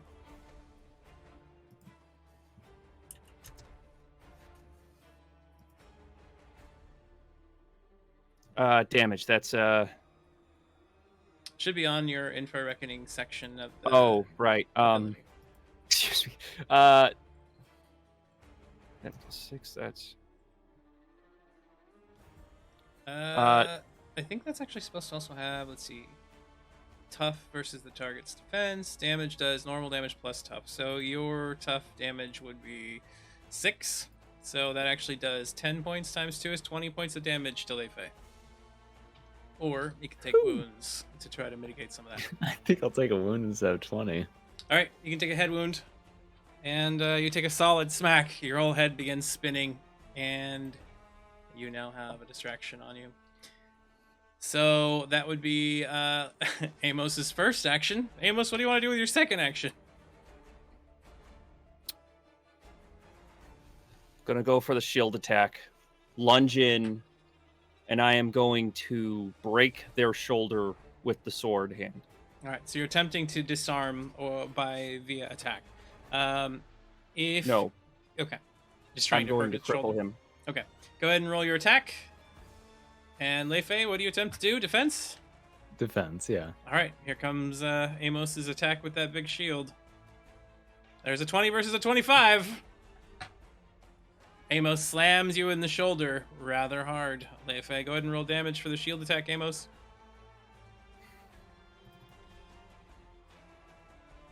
And you take 8 points of damage to your right arm. Well, it's hitting you in the right arm. You can take a wound or you can take the health. It's like a wound. Another wound hits. You're starting to get sluggish and slow. Watch out, Amos. And there we move to Clarion. Clarion, you're inside the room preparing to trepan Vicky, who is suffering from some severe brain swelling and probably a small amount of internal bleeding. All right. Gonna set up a preparatory scan, determine the best way to go in, and execute. Give me your aware roll. The more successful you are, the easier it will be to actually perform the procedure. That is a 21. So you scan in, you see there's some minor sections of the skull nearby that are furthest distance from brain matter that allow you to reach in and draw out excess pressure and fluid. You set yourself up, you move over to it. Scarborough's kind of sitting there nervous. You're gonna stick something. Oh. Scarborough, I will need your hands. You my hands? That's right. You You've only can got see. one arm. Yes, I you don't do. know if I could do this. All you need to do is to hold her where I tell you and hand me the instruments that I tell you. Just hold her still. God. Becky, don't move in your sleep, all right? Stay very, very still. She Everything's will gonna be all right. anesthetized. Scarborough, everything will be fine. Okay, so I stand right here and I'll hold her still. And what tool do you need right now? I need. And then she launches into the procedure. Okay, drill. Here you go. And some you want the markings here and placement. Okay. You're gonna open her head? I need to, Scarborough. Otherwise, she may experience. Okay, a lot rides on this. I'm gonna. And Scarborough rolls tough to stay on his feet. You see him start going. Ooh, I think I'm gonna be sick. I don't know if I can. Scarborough, Yes. grab that blanket right there and prop her up. All right, blanket. Just put the blanket over there, behind. on that Okay. bed. Okay. And then I need you to turn around and not look. I can do that very well. Thank you. Yeah. Just hand me tools when I ask for them. Thank All you. right. So you are now going to be making a brains roll in an attempt to proceed with this surgery at a -3 because of your lack of an arm and not the greatest assistance. Ooh, 22. Over the course of the next few following minutes, you proceed with the surgery, and you believe that she will be okay with a little bit of healing. You might need to patch up that skull with a metal plate or something like that to fix the spot where the hole is at some point in the future, but you do believe that the major threat is gone. Now, I don't know if trepanning is something they do in modern medicine right now, but if they don't, we did here. So this is how it's working in this universe. Now we are moving back to the space. Back to the space. The ruins of the Bezamini, where the bees have stopped Seven from spinning. Red Iron, what do you do next? Red Iron is going to slowly putter along over to Seven and inspect the ruins, All right. using the cable in the arm now that it stopped spinning. So you move back over to third arm, grab a hold of that, and just draws you over into the other side of the station relatively quickly. Upon landing there, give me an assessment roll. Use aware or brains. Actually, you're close enough to use brains in this case. With a 15, you can tell that there are the remains, again, of the atmospheric generator here from before. You believe that if you were to collect that successfully, you could upgrade yours, giving you a bit of a broader range and maybe even a backup in case one goes down. Yeah, we're gonna go for it. The alternative is there is a lot of high-grade scrap in this area that could be taken from this instead of collecting the atmospheric generator. Nah, this is for the ship. Okay, so in order to get this out of here, you have to make 2 brains rolls, 2 removal rolls that are both above a 15. One this round, one next round. If you don't, it will break down and just become a mixture of low and high-grade scrap. That's significantly lower stakes than I was expecting. So yeah, let's go for it. You've already disabled the security, so you're good there. Go ahead Yeah. and give me your first brains roll, and let's see how you do. That is a 14. You're 1 shy. I've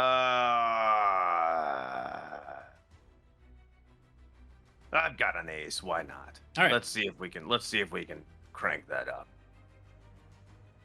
Ace comes out. That time, significantly better with 24. You're able to breach the first part of the job and start separating this out in a way that doesn't cause it any additional damage.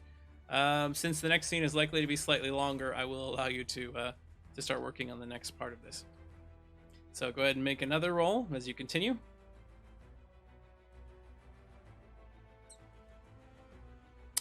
And a 13 is going to fail that job for you.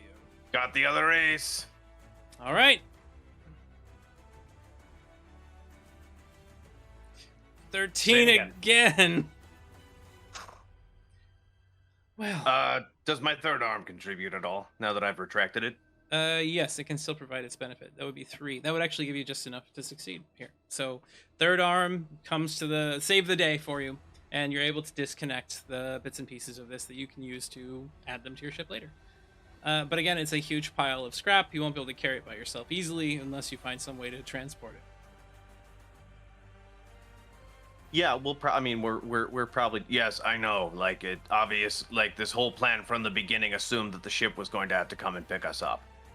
Yeah, I guess I'm irrelevant now, aren't I? I'm sorry, Benjamin, but I prefer speaking to Red Iron, so... I'm not sure how much of a Rude. fan of Ty I am. But, All right. we can keep this tentative, at least for now. Of course.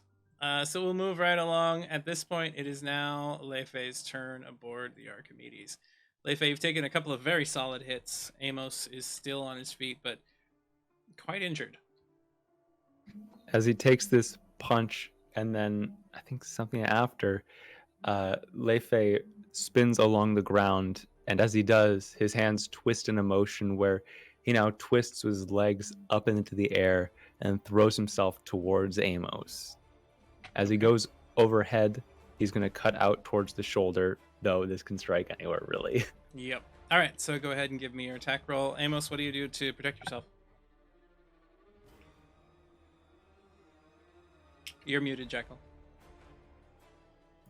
Sorry. Amos is going to use the shield to catch the sword. Okay, give me a parry with the shield.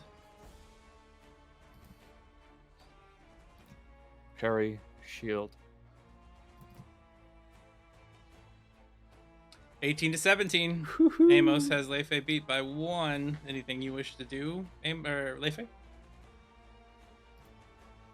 Does a tie beat? A tie would make you both reroll. I'll take that +1 from earlier. Okay, both of you need to make a roll on this again, as it was a tie. Does the 17, same number as before. To a 23 this time. Wait. As he swings down, the shield comes up immediately, and as the blade cuts along, there's this grinding as he pulls along to the back side of Amos, and the two look towards each other. Leife, Amos go ahead. Go Amos ahead. stands there with the shield and the sword still intact.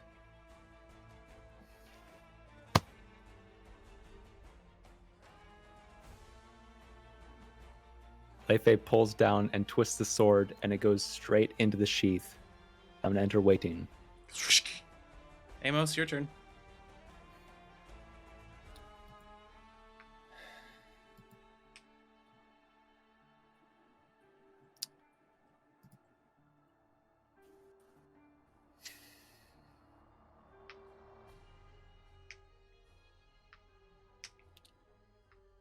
Can I use impressive presence to draw the focus all in on me? Currently, it already is all in on you. It's only the two of you fighting. Where else do you think it is?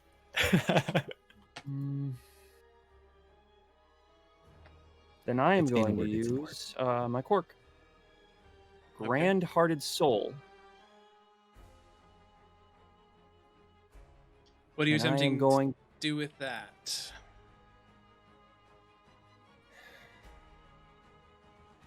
try and get through to Leifei. Make one more impassioned statement or sentence. Give me one more impassioned sentence that might bring Leifei to bear. This isn't you. This is your rage.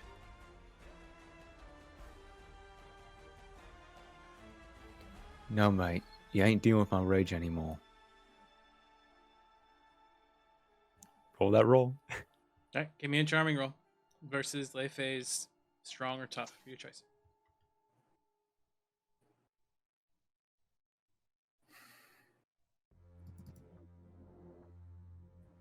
That is a 24. 24. Leifei, give me your tough or strong roll. Oh, I have to contest it. Okay. It is contestable. Yes.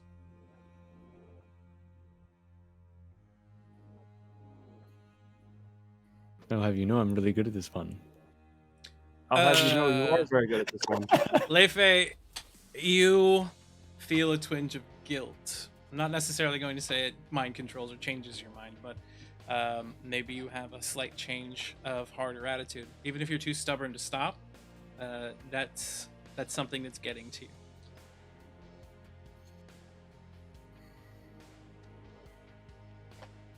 Amos, what do you choose to do with your second action? I'm going to kneel, and I'm going to wait for them to stand again. Leifei, he drops his guard. What do you do with it? Why are you waiting? Because I know you're still in there.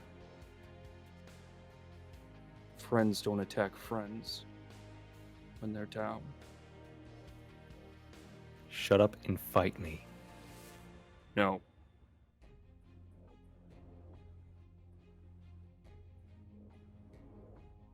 No, I will not fight my friends. Leifei, what is your final action of the night?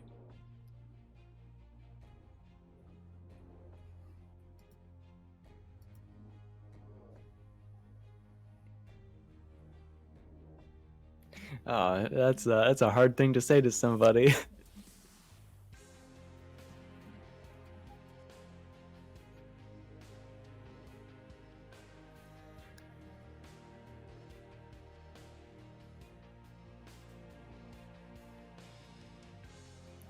You mind if I take a second?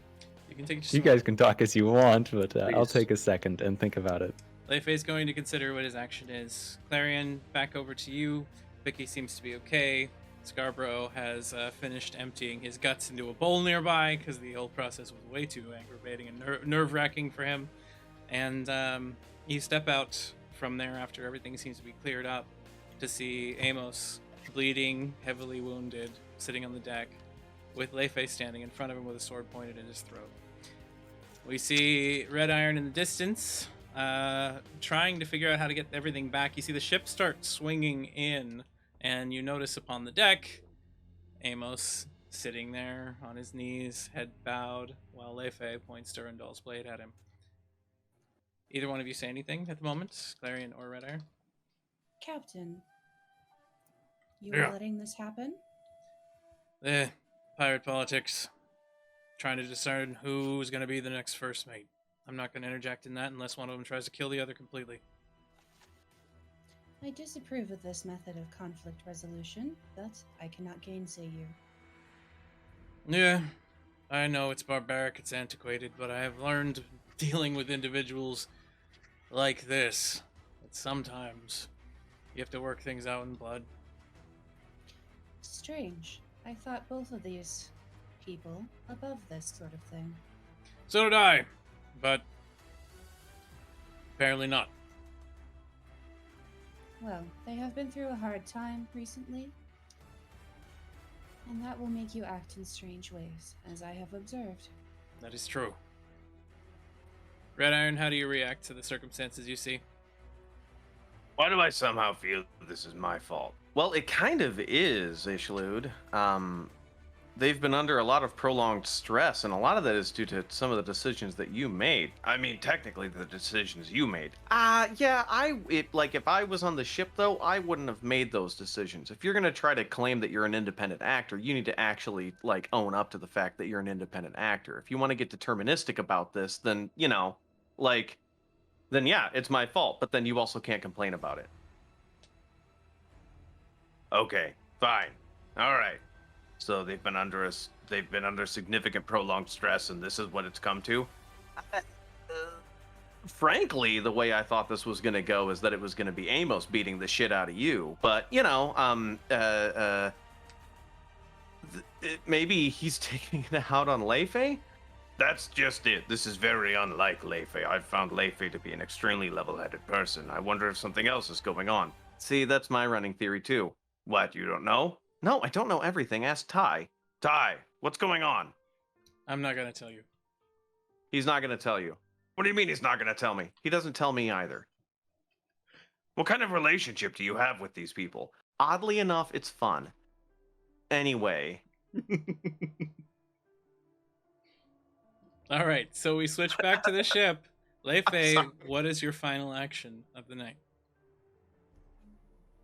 Amos is bowing his head in front of you. He refuses to step aside or to let you live in this state that you are in. You have the blade. What do you do?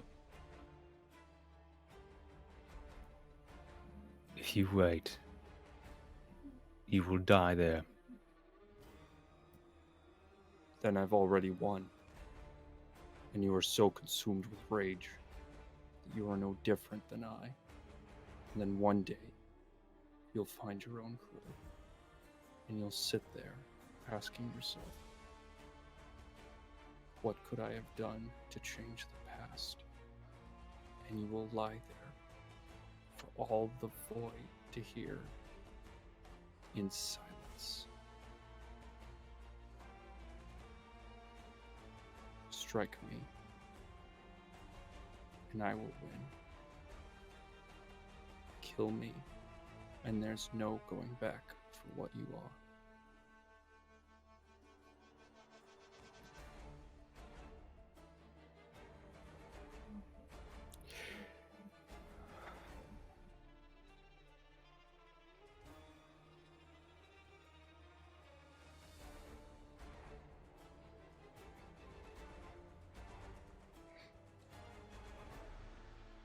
The thumb is out. What is the decision, Leifei? Will it be life or death? Leifei raises his sword towards Amos's neck. Amos doesn't object. He pulls it back, raises it over his shoulder, towards a sweeping motion. Readies it, and you can see the bracing arms of this strong pirate first mate. As he raises up,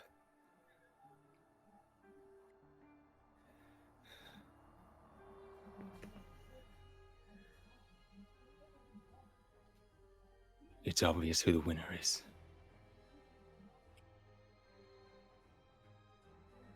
I'll keep my position. Are we done with this horse wash now? Amos, get to Clarion. Go get fixed up. Leifei, we're gonna have words later. Amos turns and walks away. The carved up,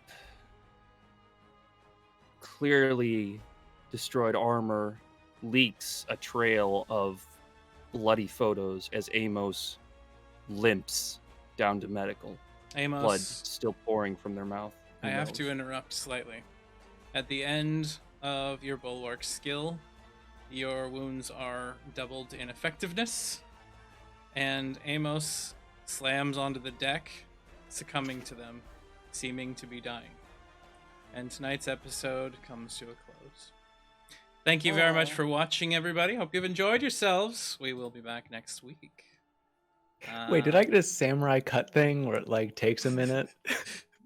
Amos's skills keep him alive and strong, even beyond his own threshold. Technically, he's had enough wounds and is at 0 health. He has fallen. You can say whatever you want. I think that's how it happened. No. Whoops. Life What have cuts you through done? time and space. So, everybody, thank you very much for watching again. We're going to move around the table here and see who goes first. In this case, the man of the hour. Well, the men of the hour, Benjamin and Red Iron. You are up first to say who you are, where we can find you, and what you thought about tonight's episode. Hey everybody, I'm Benjamin. You can find me on Twitter at ttbenjamin1, And I'm Red Iron. I am the chief engineer of the Archimedes, whom I call grandfather. We are part of the Sparrows fleet under Captain Cutlass, Captain Amos, Captain Leifei, Captain Beatrice, Clarion. Carrot is there, but don't worry about him. And I think that maybe my favorite moment of the night. You don't get. That's not how this works. I think that my favorite moment of the night was getting to see just how much trouble the rest of the crew gets into when I'm not around. It made me feel very justified. That was very good. In my opinion, I liked Amos trying to get through to Leifei. That was honestly a very big surprise. Also, I really enjoyed the fact that I was able to succeed at both of my Red, you get one. You get one, Red. Anyway, you can find me on the Lawful Great Adventures podcast. It's not as good as this show. You can find me at the Lawful Great Adventures podcast. The DM for this show is much better. Just saying. How So, dare you like- talk about my friend that way, Red Iron? I don't know what you're talking about. Make sure to like and subscribe to Lawful Great Adventures. I am saying this of my own volition. I'm not being forced to. My autonomy is completely intact. Well, Back to you. thank you, Red Iron, for that wonderful, wonderful statement. I appreciate it. Although I don't know if I agree with you. I think the GM of Lawful Great Adventures is pretty amazing as well. So check that out, everybody. We're going to go on from here over to Jackal. Jackal. Oh, here in the dark, my friend. Nothing but a very tiny flame flickering in the darkness. Sometimes that's all I am to this crew. Ladies and gentlemen, I am Mac, the Jackal Ranger. I played Amos Nascendi. The father, the warden, the shoulder, the brace, the cryo. I was the crew's security officer. The one who sought to be a barrier, a pillar, cover, concealment for the team. You can find me here. Perhaps next time. Jackal out. Aw, Checo. Alright, we move from there over to Nora. Hi, everybody. I'm Nora, aka Zetanim. Tonight I played Clarion Bell, your medic and conscientious objector. And you can find me here on Fridays playing Sparrows with all of you lovely and amazing people. That includes Red Iron. And I can also be found on Roll for Chaos playing Avery the Unicorn in the Monster Hearts game that our lovely Sanctum Cosplays is running. The next episode of that will be on the 16th of September, and I'm really looking forward to it. And you can also find me as a member of the Cornfields and Kobolds podcast, playing Quaylin Firetree, the thinks she's more slick than she really is bard, elven bard, and hanging out in Cornfields and Kobolds Discord, where I am often found shitposting and giving bad advice. The best kind of advice. What was your favorite moment from tonight's episode? Oh, all of it? Can I say all of it? I mean, that's a cop out, but sure. Okay. Well, if I'm going to be called out on copping out, then just the entire partnership of Red Iron and Benjamin is perfect. Chef's kiss. That was so good. Couldn't ask for more. Lot of things going on. But that's definitely my favorite. That was some good stuff. And this whole wow emotional stuff from Jackal and Kai tonight. Whew. Kai, speaking of which, you're up next. I didn't do anything emotional tonight. Nothing emotional tonight. What's up? My name's Kai Roche. I play a bad guy. A bad guy? Oh, no. I play Life Ariane, a local bad guy, and an individual caught up in a whole lot. There's been a lot, honestly, over the course of the last few... Ben maybe said it in a proper way. They have been drawn into a deluge of emotions, of begrudging acceptance to a norm that they did not want. And after a long time, perhaps that drew towards their own ire. But as well, many of the things we saw along the adventure drew this out. You can find me on Twitter, Real Kai Roche, and Twitch. We stream on Twitch. We do stream on Twitch. At Mascane.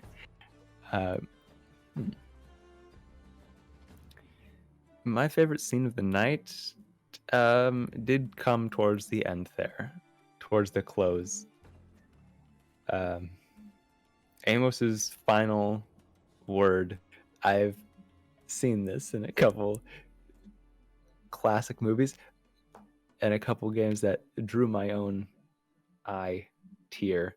I won't say I cried. But the final summarization of somebody that somebody loves, that they should kill them or could kill them for a final solution towards their own problem. Wow, I said that wrong. Final solution. I'm going to cut that. We'll edit this part out. It's all right. We'll edit it out for next time. That I actually drew away for a moment there, and it's one of the moments as a character that you think about the character fully, and the whole path they've drawn along, and I felt a whole lot in that moment, and came to a decision very slowly, but it was a decision that should have came within an elven amount of time. All right. It was a cool scene to me. It was a very good Hey, if we don't all get a chance to be the bad guy, are we really pirates? I mean, everybody's working towards being the bad guy at least at some point in this series so far. It's a competitive series to see who is the big bad evil guy. At the end, we'll find out we were all the bad guys along the way. So, all right, everybody, thank you very much for watching Sparrows. I'm Ty, creator of the system that we're playing here, Aether and Steamworks, which I'm about to finish my final edition of. If you want to check that out, I will be placing links all over the place, I'm sure, when it does arrive. Held up on TTRPG. You can catch me at Twitter and Twitch at Not Even Star. And here on this channel, this is just my home. These are some amazing people. And oh my goodness, if I need some time. I need some time after this episode to just, let go of some feelings and some moments. But I do have a little bit of a surprise after scene as we see Vicky has been drawn away upstairs to be aided, and inside the oven, something comes out of it, licking the whole thing clean, stating that it had done some work for Vicky. Where was she? And looking around, as we see another kobold aboard the ship that wasn't there before, red of scales and very tiny, bearing an adventurer's pack and a rather large damaged jaw. Oh no! Next week on Sparrows, we will be having a new cast member join who was teleported here from the Dreams of Silver and Stone. Thank you all for watching. We appreciate you. We hope you have a wonderful evening, and we hope to see you next time here at Roll for Chaos. Good night, all. My world isn't a lie, yours is. Yours is the lie, mine is just more real.